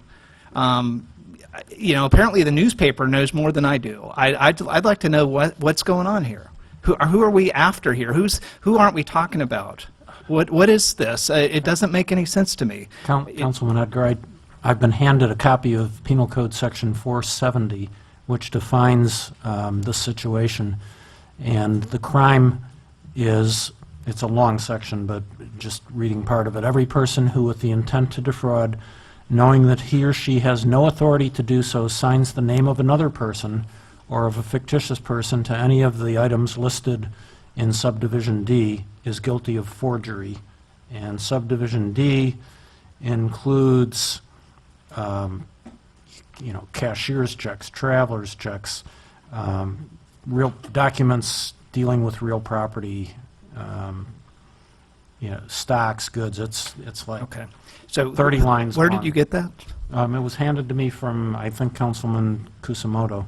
So on our council, we're really convinced there's a felony transaction by our historical community group that's being investigated by the DA. I just want to make sure I get the facts straight. I wouldn't characterize it that way. It's being investigated by the district attorney's office, and until the district attorney's office decides whether there's forgery or fraud, I think it would be inappropriate for the council to make any kind of decision or statement regarding. Yeah, I just don't want to keep finding out about this through the newspaper. They apparently to be able to do a very good staff report of what happened. In there it mentions a name. It mentions the previous council member. So it not only is it taken our historical group within our community that's been trying to preserve things in our community, but it actually goes after specifically a previous council member and makes the nexus that potentially fraud is happening there with that person, or this, the DA is not going to pursue a fictitious business that's a 501(c) called Los Alamitos Historical Community. They're going to go after a specific person, so I think we should call it what it is. And the other thing I don't understand is your response specifically that said, look, if we fix this, as Councilmember Kusamoto said, then it is moot. Well, if it's the person that lived in the house that unfortunately passed away, his sister, who has this attorney, this I learned from the newspaper. This I'm not sharing anything I didn't hear for here. The attorney for the sister of the guy that died is pursuing this, and now she theoretically has, I guess, have some sort of a charge with the DA. And when he was asked what happens if we fix this, your response was it's moot. If you believe that I just said it's moot, what I intended to say was that the claim for $500,000 is moot. Certainly not that the investigation of the DA is moot. That's what you said. Okay, so if I keep going down this process, and we're looking at this, we have an item that was called up to the Planning Commission the Planning Commission voted 4-1 to do this action. Specifically, if we get to the details of why we're here tonight and actually listening to this again, it's to potentially overturn a 4-1 decision, which you just said, if we do that, opens us up to a $500,000 liability on the unmuted or possibly muted item, depending on how you look at it. It has no issue to do with the forgery or the fraud or the DA or the felony or whatever the Historical Society or this previous council member happened to do. So which one are we talking about here? Is it the fraud and forgery, which the commission made no pronouncement on, or is it the land use issue that was a historical issue that had to be cleaned up because it was done procedurally incorrect? And if that's the case, why are we talking about fraud and forgery tonight? I don't think I started talking about fraud and forgery, but it is the latter. It's not the fraud or forgery. It's just the failure to have a noticed public hearing in 2012 when the Planning Commission resolution was adopted. And, that's really all that's within your bailiwick at this point in time. It's just reversing that action. So, Councilmember Kusamoto, a question for you. From your perspective, what was the objective tonight that do you want, specifically and respectfully, are you trying to ask us to reconsider this item to overturn the 4-1 decision? Is that what this is from your perspective, just so I'm more focused? Well, okay. Because the other part's interesting, and we'll find out where that ends up, but I want to, and due respect, you brought it up here. What do we want to do here? Okay, so as I said in my opening comments, again, reading the letter from the claimant's attorney that had the words fraud, forgery, gross negligence, and claim to the amount of $500,000, I stated at the beginning of this topic that I believe that this should have come to us to be discussed in closed session and then to provide direction. I understand the city attorney's perspective of haste to make this go away. I become a little more concerned in the process of haste. We're applying, I'll say, inconsistent procedures. Noticed a public notice for the 3, but not a public notice for the first one. All of them were not publicly noticed and properly handled back in May of 2012. There's just a lot of procedural questions that I believe leaves us open for further complications. So let me try this, if I may, from a standpoint of a motion, okay?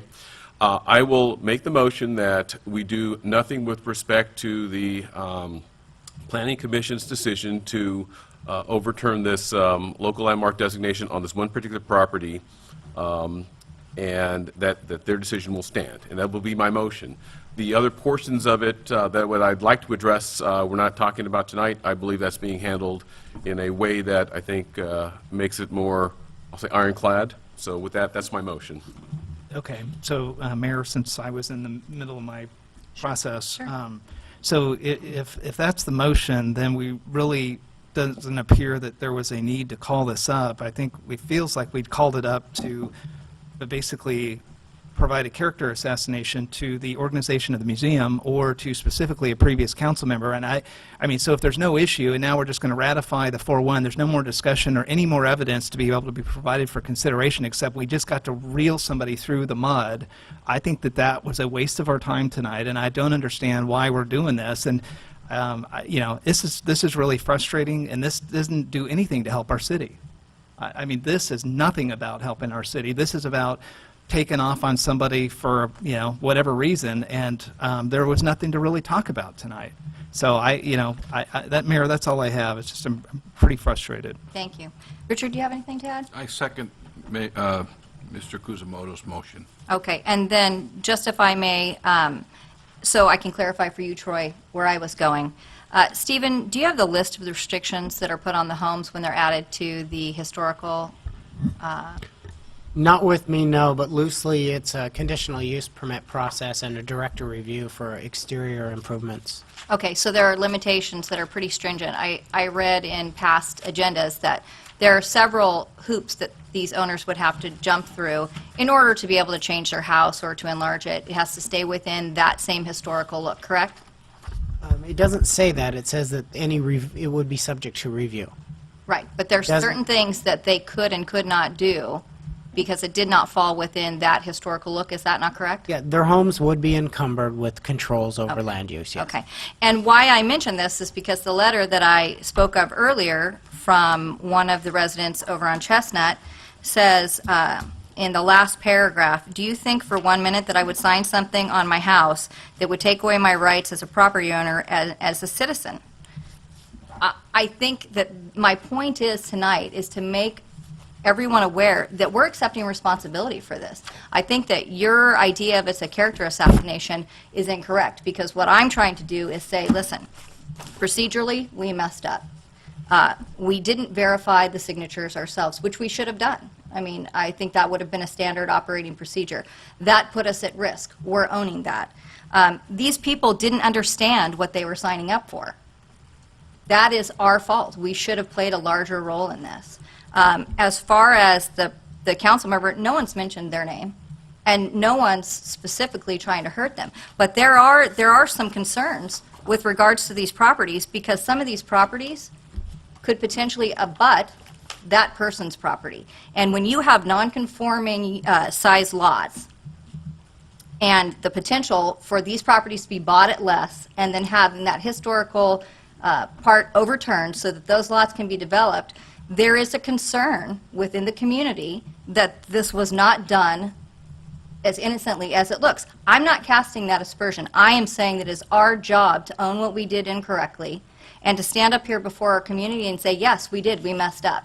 And maybe we messed up even more than what we thought. So we have a motion and a second to move this item forward. All in favor? Aye. Aye. Any opposed? None. Okay, so we're going to go ahead and call Dean back to the dais.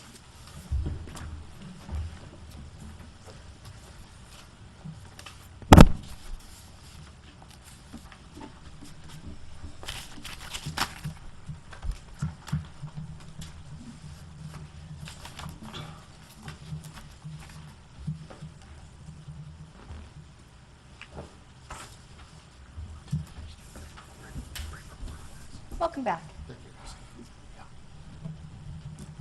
We're moving on to item 10A, second reading of the ordinance 2014-01, amending Los Alamitos Municipal Code to allow prosecutorial discretion to treat misdemeanors as infractions.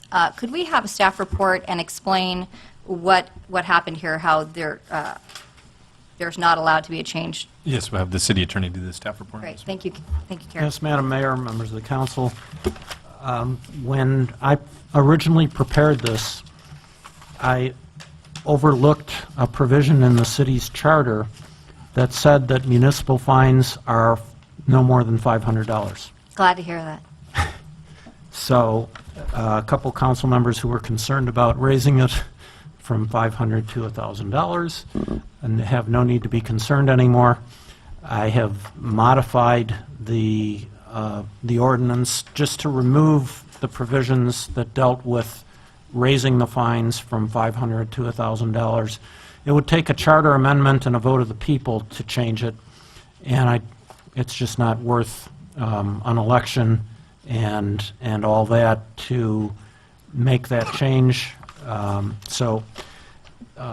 Because it was modified just by removing provisions as opposed to adding anything, you can proceed with second reading, and I will read it by title when the questions are over. Okay, great. And just as a point of clarification, we will still need to take a vote on this because of the changes, or no, we do not? Well, you only need to take a vote on the second reading. Second reading, okay, great. I'm going to go ahead and bring it back to the council. Does anyone have any items? Go ahead. I guess I got a question. Can you help me understand the timeline? So this ordinance is 2014-01, so it was introduced in 2014. Right. Means since January. Right, at the January meeting. At the January meeting, again, which I wasn't there. Was this an updated ordinance based on you trying to clean up something? Basically. But so if you didn't do that, the way it sets in our city code is correct, right? This was to raise the limit. Right. So why not just kill this off, and why do we want because there to are two codify? There were two parts to it, and there were two equally good reasons. I mean, the 500 to 1,000 was to put it in line with most other cities in the state, which are $1,000. The legislature said $1,000. The other part of it, though, is is to give our city prosecutor discretion so that he can file a misdemeanor and take a plea as an infraction in order to move things along. A lot of defendants in misdemeanor prosecutions will not plead guilty because of various reasons, but it goes on their record as a misdemeanor. It may cause problems with immigration, and it just makes, and misdemeanors are entitled to jury trials and appointed counsel. This just takes our code and allows the city prosecutor discretion to charge as infractions or to plea bargain down to infractions. It's a very good tool for the city prosecutor. City prosecutor requested it, and I agree. I mean, I'm a city prosecutor in a few other cities, and I've proposed provisions like this in the other cities. Makes my job easier when I'm prosecuting. Okay, just a couple questions then. Who is our city prosecutor? It's DePere and Rosenblatt, Ken DePere. Okay, and how many of these do we do a year? Not very many, according to Ken. Do we do more than 2? I don't know. I think so. From a code enforcement point of view, I haven't been in court in 5 years. Yeah, I haven't seen anything in 7 since I've followed this. So so again, maybe just a message for staff is let's not introduce legislation when we may not have a problem and we're a problem looking for a solution, and then we do it, we introduce it, and then have to fix it halfway through. This has been a pretty costly item to really didn't need to be fixed. And even if there was goodness in it, the prosecutor, I mean, just to the community, our city doesn't have a full-time prosecutor. We hire that person as a contractor when needed. So there's no one sitting by waiting for something to come across the desk unless we call them and say we need a prosecutor. So we're trying to fix the toolbox. We don't have a house to build on this one, and I honestly, was the entire body of this, that you said it had 2 components, remind me what was the good component of why we should keep this and not just eliminate the entire thing and just move on? Okay. In my opinion, both components, both the increase in the fine and the flexibility for the prosecutor, were important components that needed to be fixed in our code. I had not charged for my time on either of these, pending the council's decision on whether to adopt the whole thing, really. But once I realized my error, although I spent a good 10 hours on the entire ordinance, I reduced my billing to, I think, a little over an hour, which is what I thought the portion that remains would cost. So it's not a costly item to the city. Well, it depends if you don't value our time, but I mean... And I apologize for wasting your time at the last council meeting and preparing for it. So before we, just a question of the rest of the council now, before we go and just fix something that we didn't need to fix, do we want to perpetuate the problem and fix half of this and keep something in place, or do we have the leeway to just go ahead and expunge this thing? And I mean, I don't know how much more time we want to spend. I mean, if we make a decision tonight, it has to go through a process and a second reading. We're going to continue to spend money on it, right? This is the second reading. Okay, then it has to be updated and all of the all the ordinance information through the city propagated out. I mean, it has time, it has staff time to be executed. So my question is, do we continue to go down this path? Doesn't make a lot of sense to me. And this is something I think that is helpful to the community. I mean, somebody who's got weeds in their front yard could be prosecuted for a misdemeanor. Staff and the city prosecutor look at it and say, you know, this is weeds in the front yard, we need to get it fixed, but we don't really want to charge somebody with a misdemeanor for it. So I just think there's no real downside to this. I think it's helpful for the community and for the city, and certainly saves money in the event that we do have a prosecution and the city prosecutor bargains it down, dispenses with the jury trial and all that. Thank you. Richard, anything? I like it. I think it gives, if we need the flexibility, I think it's good to have in place. Okay. Mayor Kuzumoto, I'm sorry. No, Give him my X. So just for Councilmember Edgar's edification, last month we dealt with a fine that was going to be imposed on a hotel owner for failing to remit the transient occupancy tax, and staff had no choice but to levy the fine. And we were looking for ways to, I'll say, allow some reduction or some grace. So I kind of look at this as almost in the same vein, because otherwise we would look at staff that would have to potentially, I don't know, arrest and prosecute somebody. I don't know if that's the extent which it goes. So I think in the way of updating it to allow our city prosecutor that leeway to have, I guess, an out-of-court settlement basically is, I think it's a good thing, because the contest, I don't know, Troy, you followed it. It was, we deadlocked, I don't know how many times. It was me and Dean, me and Dean against those two.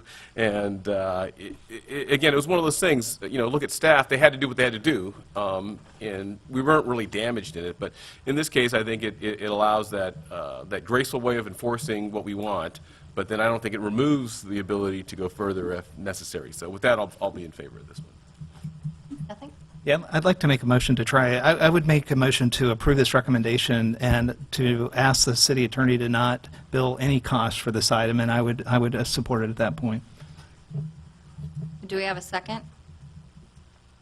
We don't have a second, so that motion fails for lack of support. Now I have a reason to vote no, May so not? that's good. I know. Yeah. And so is there another motion? So I'll make a motion. I'll second it, but Troy, just to kind of help you, it came when you weren't here, and it was debated at that particular point, it was more to give the flexibility that instead of being a misdemeanor, which there was a second portion of it to raise the misdemeanor up to a standard level of $1,000, but to give them the latitude to make it an infraction rather than an actual misdemeanor. So there seemed like a better aspect from that part of it. Okay. I would like to support you in the other, but I think he came forward in good faith doing what he said he was going to do, Right. so. Okay. Okay, Warren, you have a motion, and you... Well, he had a And I second. second it. Second Troy's motion. Is that- No, No, I seconded your He motion. seconded your motion before you made it. So Yeah, let's no, let's just wait, clarify. I didn't finish the That's what I'm motion, saying. but thank you, Dean.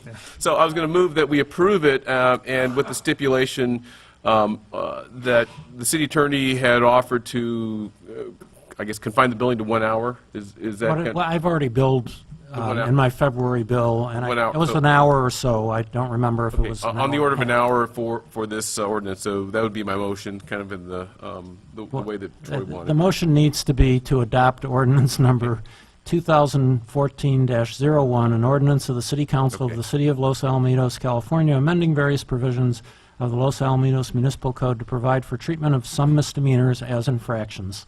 So moved. Second. And seconded by Dean. All in favor, say aye. Aye. Any opposed? No, and again, my no vote is, I'm glad that this will be helpful, but I just procedurally, I just would ask that city staff, please, be mindful. I mean, if we're trying to get policies through in the council, if this is something being driven, be appreciative that it's something that we actually would support. I wasn't here for the previous thing, but I didn't see that in here at all, the description that this was tied to another item on a previous council agenda. Thank you. And I just think anything we can do to be more forgiving with our community, it's always a good thing. Now we'll move on to item 11A, and this is consideration of limiting council comments. Staff report, please, just briefly. And the city clerk will give the staff report on this one. Good evening, Council. At the last council meeting, Mayor Graham Mejia had requested that we bring a staff report forward on the possibility of limiting council comments. The current policy now is to rely on Robert's Rules of Orders, and the newly revised version says limits of debate should be limited to 2 times, up to 10 minutes each time, with the presiding officer, the mayor, having the ability to allow more time or less time. We contacted surrounding cities. Of the cities that responded, Boynton Park, Seal Beach, and Stanton were the only ones that actually had a policy that goes further to limit the council comments. It would be up to council to discuss and enforce any policies they feel necessary. Thank you. Okay, I'm going to bring it back, and if you don't mind, I'm the one who called for this, so I would just like to say, this is just food for thought for the council. This isn't anything trying to squash anyone's ability to comment or ask questions up here. It's really that we've moved to 1 meeting a month, and we've put very specific boundaries on our time. And on several occasions, we've had to extend beyond that regular time, and there was a lack of support by some of the council members. So last meeting, we addressed many different issues that we might be able to omit or cut down in an attempt to meet that time frame so that we're not extending for every council meeting.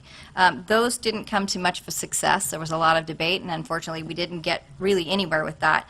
But I had thought that potentially, and I said this at that meeting, limiting the amount of time that we have for questions and then limiting the amount of time we have for responses might help us to be more effective and efficient to meeting that, I think it's a 10:45 timeframe, is that right? 9:45. Final adjournment is 10:59. 10:59. At 9:45, we decided Right, we to extend continue.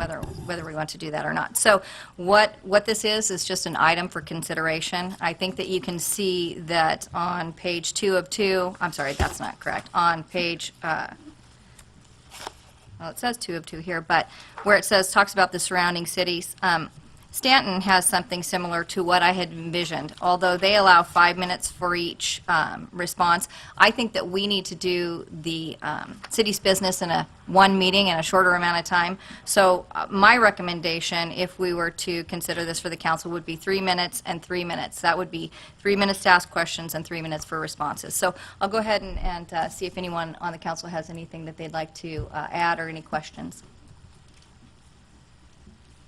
And there are none. No. Okay. So do we have a motion for this at all? Move to receive and file. All right. Second. All right. All in favor? Aye. Aye. Any opposed? All right. We move on to 11B, which is a conflict of interest test and small jurisdiction modification. Staff? Thank you, Mayor and City Council. The city attorney will do the staff report on this one. Thank you. The Councilmember Kusamoto requested a city attorney opinion regarding conflicts of interest, requested that staff provide maps showing the 500-foot and 300-foot radii for planning commissioners and city council members, and requested actually a very substantial analysis. I attached his request.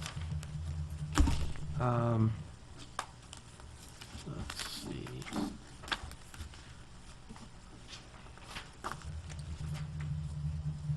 Yes. A staff report from me that provides my analysis of each council member's conflict of interest radius that clearly steps through the tests established by the FPPC to include citations to the FPPC rule and the date it was established. And the purpose of the staff report is to affirm the FPPC rule and provide the specific answer for each test, except about size of residential lot, and then the maps and so forth. So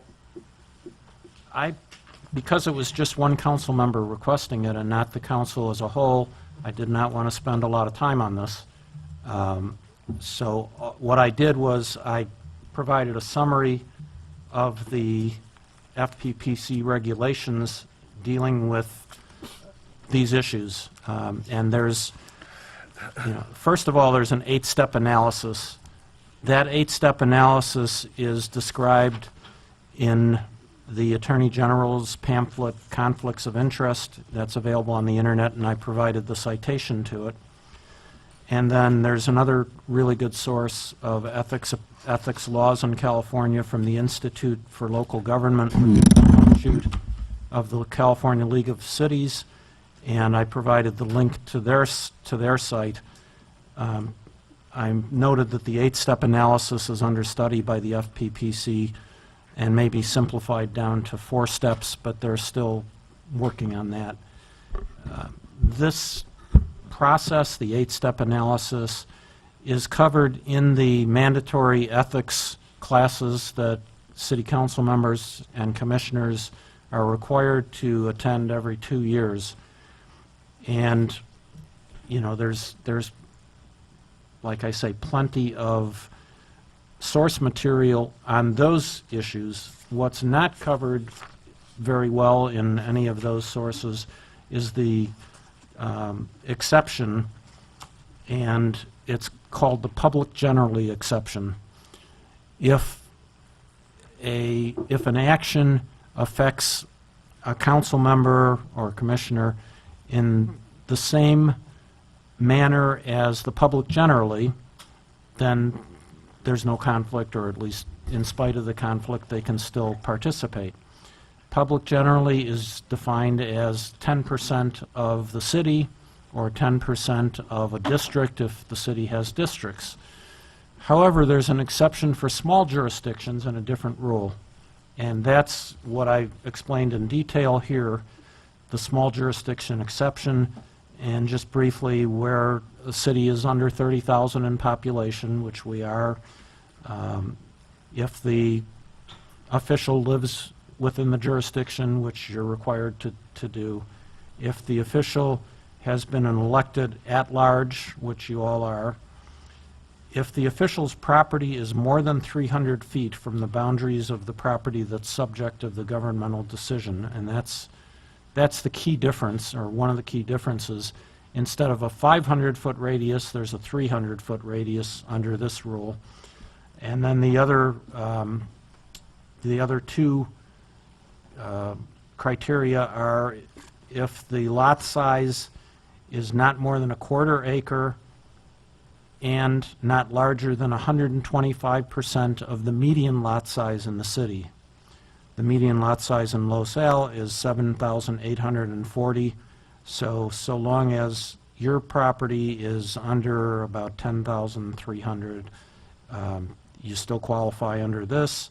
And then finally, if there are at least 20 other properties under separate ownership within a 500-foot radius of the boundaries of the property that's subject to the decision that are similar in value. So if you take the 500-foot radius map for not your property, but the one that's being under consideration, and there's at least 20 properties that are similar in value, you qualify under the small jurisdiction exception. And then I just identified the procedures to follow when there is a conflict. So, having said all of that, you know, if there is further, if the council wants me to research and provide the date that each provision of the regulations was put into effect, I'll do that. I don't think it really should matter that much what date, but I'll do that, and whatever the council desires as far as, you know, for the next meeting. But that concludes my report, and I'll be happy to answer questions.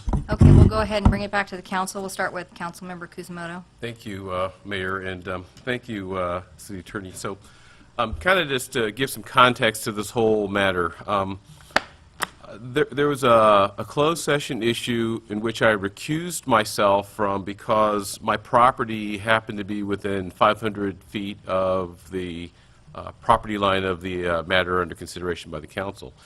And the reason I did that, despite the guidance from the council, the city attorney, is you put that disclaimer in there, Carrie. But despite that, it has been a long standing understanding in our community that 500 feet is this radius around my property. And as a matter of fact, my book includes this diagram which shows my conflict of interest zone, of which clearly the high school boundary falls within. So the purpose of my asking the city attorney, and I did not mean to task you, and I'm glad you did not expend a significant amount of effort, but it really is to go through the test publicly, establish this, it would be great to codify it, but just establish this as how we calculate our conflict of interest zone. Then, I think, you know, from my perspective, my zone will be 300 feet based on the test that gets applied, and I would go into closed session on matters that are outside of this 300-foot radius. But here again, these are the things I think. The city attorney, I of course did my independent research, but we're talking about Regulation 18707.10, which was effective in the January 2000. No, it was effective January 2007. So this rule, this 8-step test, has been in place since 2007. The 6-step test. Is it 6? I thought it was 8-step. Okay, The the 6. 8-step is the general rule, which has been in effect a lot longer. Well, I'm talking the 18707.10 shows that it was in effect January 13, 2007. That's per the FPC site. I could be Right, wrong. and that's the small jurisdiction exception. Exactly. With the Okay, six, so- that's 6 steps. Yep, the small jurisdiction exception. So You're that's correct on the date. Yeah, okay, and so, an interesting thing so this actually applied to our city way back when, 7 years ago. So this could have been used on any, this rule could have been applied to any of us or any of our predecessors up here, and it's really 300 foot. Because there was an issue that happened in my neighborhood with a member of the public that was actually here tonight, where the 500-foot radius intersected his property 1 foot on one corner of it. So I was precluded from participating in that, and that's what I mentioned to you. So I felt it was important to, you know, look at the rule, apply the test, especially in my case, but it really applies to all of us, right? It's 300 foot from our domicile, not rental properties. That's correct. It's domicile, right? So Yes, that's residential clarification. property. So we have that, and then the further research is that the League of Cities published I guess a handbook, if you will, on this matter in the May of 2008 timeframe. So we have this, and then let's see. It has to do with the same rule, basically. Right. By the way, it's residential property, not just your home, but any residential property. Oh, is it any residential property? Yeah. It doesn't say. Oh, I interpret domicile meaning where I don't think it says domicile. I don't have the rule here, but if you do, I'd like to look at it. Yeah, If I it's interpret it as- domicile, So I would imagine if one owned rental property that is a residential property, I think that would preclude, that becomes a 500-foot buffer. You're right, it is domicile. Domicile, so it only applies to where one lives, and actually has the zip code, or the bills, the whatever, electric bills, what have you. Okay, so we have this, we have the League of Cities, and I guess the part, you know, then we had this one issue that came up with respect to a signal light at Enterprise Drive, which some members of the council, the then council, wanted this put in, and one of our members, the former Mayor Pro Tem, was also recused because her domicile is in the 500-foot radius. And in reality, she could have actually participated on this matter as well. So the part that I'm really, I'll say, disappointed about this whole matter, I'm kind of happy about the outcome of that enterprise, so I'm not, you know, that. But if I recall, Councilmember Edgar, then mayor, had directed the city attorney to do the analysis to how the former Mayor Pro Tem would be able to participate, and all that was a matter of just applying the rules, the small jurisdiction rules. So this has been in place since 2007, never got acted upon until you brought this to our attention.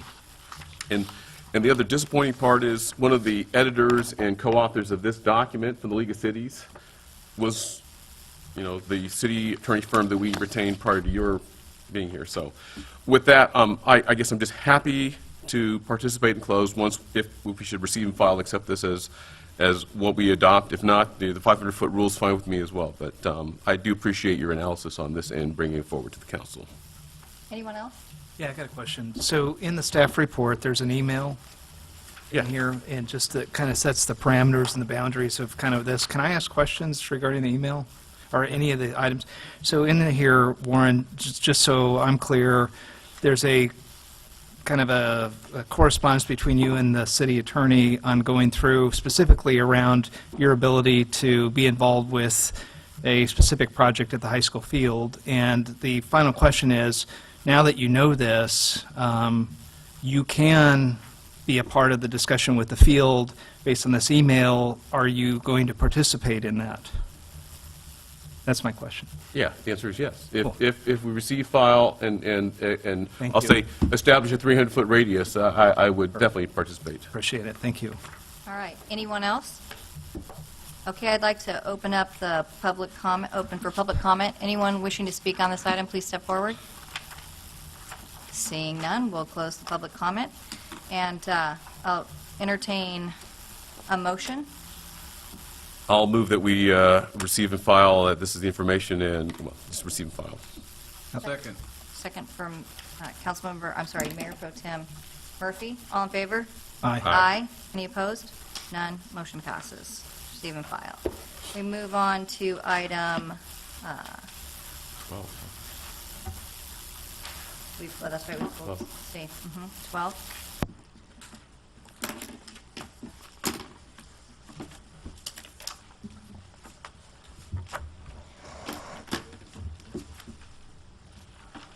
And just for the public's information, we did pull item 11C to be addressed at a later council meeting.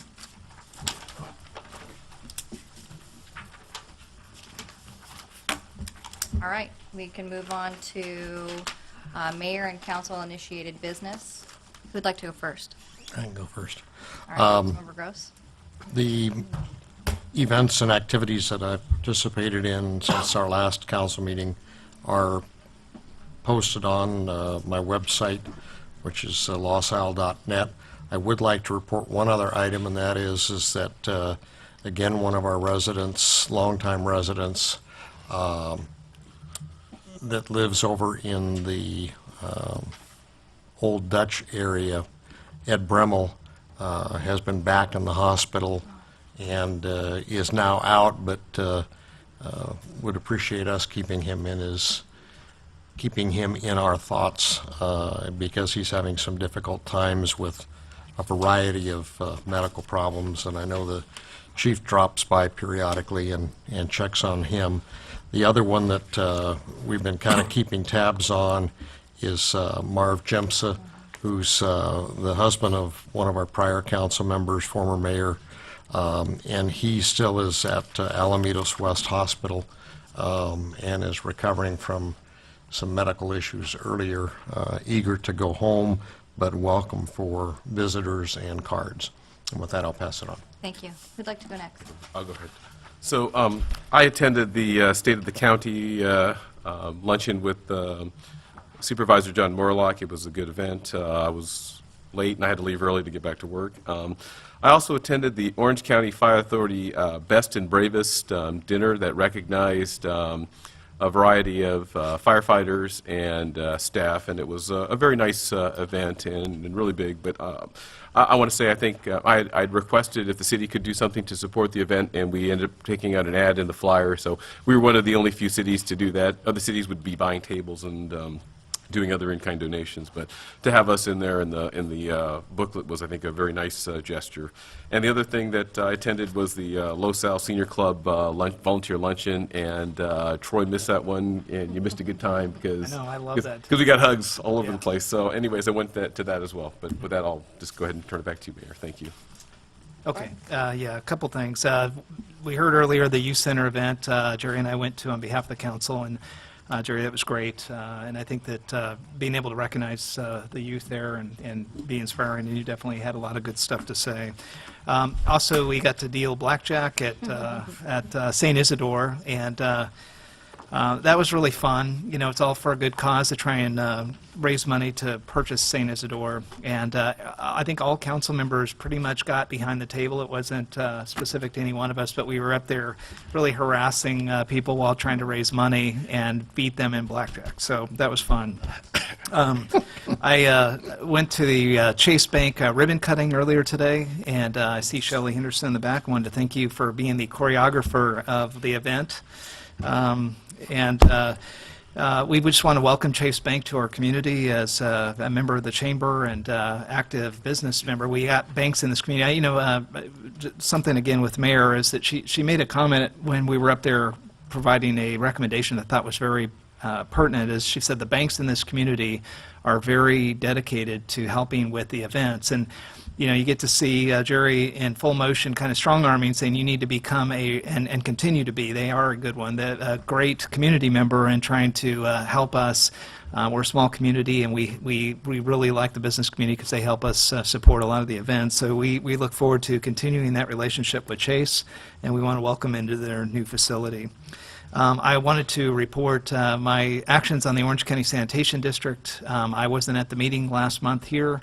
I was on official business as the chairman of that board, and my role as the chairman, I was asked to go overseas to talk about our groundwater replenishment system that we have at the Orange County Sand District in our partnership with the Water District. The highlights of that is, and it's really pertinent because of the drought, is that in Orange County, we have the largest groundwater replenishment system in the world. So we take all the sanitation waste. I'm the king of sanitation. It's a great place to be. And we turn that wastewater into water that can be put back into the ground. And unlike weather and drought, wastewater is always there. So we are a dependable water source to fill up our local aquifer, recharge the aquifer, make sure that the sea pressure doesn't overcome, and we get salty local water. And we basically are able to provide water, and out of the 200 million gallons a day that we work, we are able to put 70 million back into the ground every single day. So we process, I said this during our rate thing, we process the equivalent of Angel Stadium being filled 3 times a day through the Sand District, and we put about 1 stadium full back into the ground. That water is fairly cheap. You'll start to hear a lot of stuff going on with the Poseidon desalination project in Huntington Beach and in San Clemente and South County.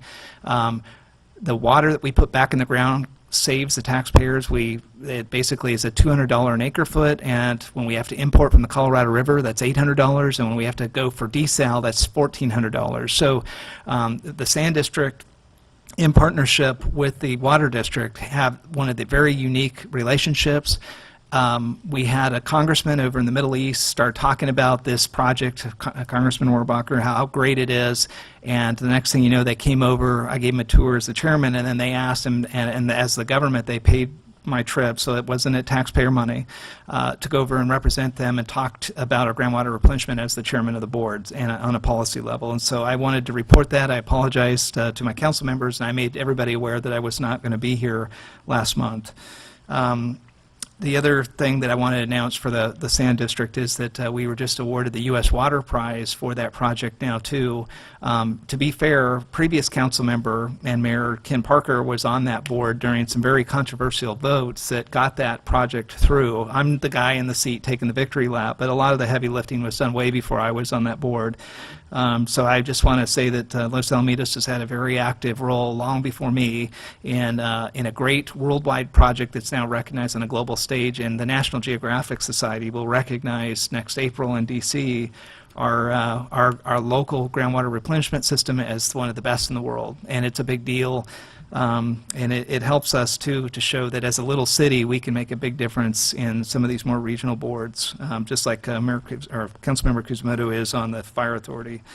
I want to encourage the community to go out for the race on the base coming up on Saturday. Please go out there. This isn't a challenge or a throwdown, but I'm out there, so come on.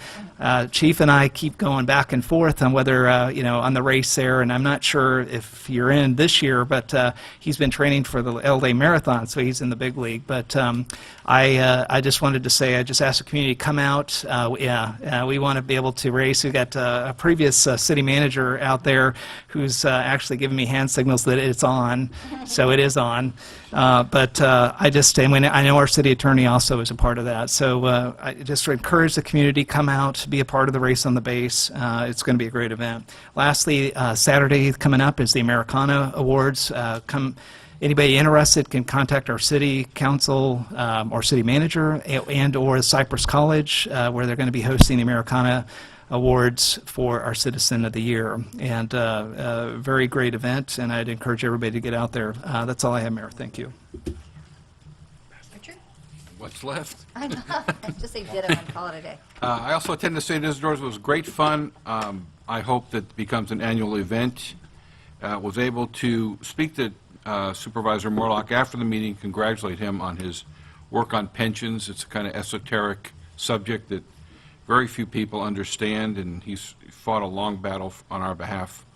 Was able to attend the Chase opening. I was kind of disappointed, actually, when I went to the 7-Eleven opening and they gave away Cokes and cookies. And the bank gave away Cokes and cookies. It kind of just didn't what I expected. And finally, got to go to the Senior Volunteers Luncheon, and it's just a great event. I mean, these people are what makes us a great country. So I want to thank all of them. Thank you. All right, I'll go very quickly. I attended the Vector meeting and are staying up on all the recent issues that they have with both West Nile virus and just trying to make sure that we work with them closely to get out something that I said last time, just a little paragraph that is consistent throughout all of the cities, so that way people can become more aware of what Vector is and what they do. So we're hoping to see that for our next meeting. I've attended a lot of the other events with the council members, and I would just say that we have a wonderful community. We're growing in different ways, and I hope that it's beneficial for us. I think, Councilmember Edgar, didn't you want to close in memory of someone? So I will say that I was lucky enough to attend a meeting regarding human trafficking with the school district and a couple of other groups that are really fighting hard to put a curriculum into the schools that will help empower the children from kindergarten all the way through 12th. And I just truly believe that being proactive as opposed to waiting for issues to come to you is really the best way, especially in this, because I would hate to think that we didn't take steps to protect our youth and we allowed these things to creep into our beautiful little city. So I felt very pleased and looking forward to hearing from the school board as to whether or not they're going to be able to work with the Joyful Child. And I will share with you, Rachel Thomas is one girl who was in the meeting, and she's a beautiful young woman. She spoke at the event at Cottonwood, but she fits our kind of our criteria for Los Alamitos. She's not impoverished. She was a wealthy young woman. Her parents were both professionals. She was raised in a safe neighborhood, much like ours. And when she went to college, she was approached by someone who said, "I think you could do some modeling." And at that point, she started doing modeling jobs. Well, in the first job that she had to do her W-2 form. And at that point is when he had her, because he said, now I have where your parents live, who they are, and if you don't do what I tell you to do, then I'm going to take their lives. So these are some pretty sinister people that we're dealing with. They're very tricky, and I would just like to say anybody in the community who's involved, would like to be involved with human trafficking, not in the sense of actually doing it, but fighting it, please reach out to me, because there are things that are going on over at the church and groups that we can connect you with that actually go down into Anaheim. They're trained, and as the police officers are bringing these young children off the streets, they have a choice. They can either go to jail or they can go and be reclaimed and put into a process that will get their life back on track. So if you have an interest in that, please reach out to me or Cottonwood Christian Center. Also, the last thing that I'll say is I went to a Eagle Scout ceremony, and I will just tell you, I wish I was so emotional I could barely talk. My voice was shaking, and you all know I can talk forever, so that's not usually an issue. But do you know the kind of character that they instill in these boys? I just wish that every boy in America went through this, because they teach them patriotism, they teach them, to have a strong religious belief. One of the funny things was to stay clean, be clean. I thought that was interesting, but I guess, these are some of the items that came from when it was in its inception. But I would encourage parents that if you have a son or even a daughter, have them involved in these groups, because they really are what make quality adults, and they are our future of this community, as we spoke about earlier. The last thing I'd like to say is please be in prayer for Pastor Bayless Conley. He was in a horrible boating accident, and the family is rallying around him. But if you could send out some prayers for some healing for his injuries, I would be appreciative of that. And then I'm going to go ahead and pass it to Troy. He's got someone. Oh, can I just? Sure. Quick, just quickly, and tapping into what Councilmember Edgar said on Race on the Base. Registration is still going on, so you can visit the website, www.raceonthebase.com, for more information or to register on February 22nd. I'm not racing in it. So always next year. Maybe next year. And the other thing, I just wanted to mention Linda Magnuson, our interim finance director, is leaving the city. She's taken on another full-time position. She's unretiring and going to the city of Placentia. So she's not here now, but she did a good job on the mid-year report, and we thank her for her help with the city over this past We're going to miss her. almost year. Troy, can you go ahead? And we're going to be closing in memory of a resident, and Troy is a personal friend of his, so I'm going to let him share a few words about that. Did you want to, Dean keeps trying to get your attention. Yeah, one quick thing, because we're not meeting until the end of March, we do have the Police Appreciation Lunch coming up on March the 12th. And if you're interested in intending to recognize the Police Officer of the Year and the Citizen, Chief, can you help me on that? We recognize our Police Officer of the Year, our Police Employee of the Year, and we also have a few of our officers that are receiving some special award recognition. Okay. And they can get information on that through the Chamber of Commerce? At the Chamber. It's March 12th. It's a luncheon, and it's at the Eagle's Nest. Okay. And one other quick thing that I heard about, we had, it related to police, we had a police officer who's going to be recognized at that delivered a child, an emergency delivery. And you shared with me today that we had another police officer who also performed an emergency delivery, but it was more personal. It was his own child, yes, over the weekend. Yep. Very exciting. It was Sergeant Chris Carr. Oh. Wow. His wife went into labor, and it happened so rapidly they didn't get out of the house. Wow. And- So they'll be and- naming that baby and they're- after him. And they're all doing fine. Okay, Chris is a great. little shaken, but. Oh, I'm sure. I can't imagine. Okay, Troy, would you go ahead? Yeah, Jerry talked about Pastor Bayless. I just want to reiterate to a very special family to our community. When I heard that he got in the boat accident, if you listen to him either on the pulpit or in person, you're surprised that he doesn't have more run-ins with, he's a very courageous guy doing deep sea, free diving, all this stuff. So at first when I heard it, I thought, well, okay, but it is very serious. I would just ask everybody out in the community, again, he really does need your prayer. He's had some challenges. There was 2 people in the boat with him, and I think, he's the worst off of all of them. So, lastly, tonight I would like, Mayor, thank you for allowing me to do this. I'd like to close tonight's council meeting in John Tudemez's honor. John was involved with the St. Isidore group, is where I came across them, as and this isn't a good picture for the community of where he was at the end when I met him, which was he headed up the beer garden at St. Isidore because he was a big guy and he kept order over there as our almost quasi-security guy. I just wanted to read just a very short snippet of and I'll give this to Wendy to put in the record in his memory, but John was, as many of us, an original, and this was provided to me from somebody on the museum board that knew him too, and part of St. Isidore. John was, as many of us are, an original Los Alamitos kid. They grew up together, they all grew up, got married, had their own kids. We still remain friends. John was one of the families that have been in Los Alamitos since the early beginnings of our community, and this family is recognized in the museum as the Domingo Navarro Torres descendant, which is a big deal if you go into the museum. He was on the committee with Sharon Berg, June Aguilar, Rebecca, to start Laurel Elementary. So definitely had a lot of Laurel Elementary in the reunions, and they meet all the time. And it's almost like a historical group. I think the Anaheim Unified High School group and this that really have most of our residents that have been here for a long time. So again, I just want to say our prayers go out to the family. We'd like to close in his honor, and Mayor, thank you for the honor. Absolutely. And Woody, will you make sure that you get that information from him? Now we'll be going into closed session, so City Attorney, can you speak on the items? Yes, the closed session, there are three of them. One is conference with labor negotiator, and that's what former interim city manager Mr. Cordner is here for. That's the Los Alamitos City Employee Association. Second one is another labor negotiation, Police Officers Association.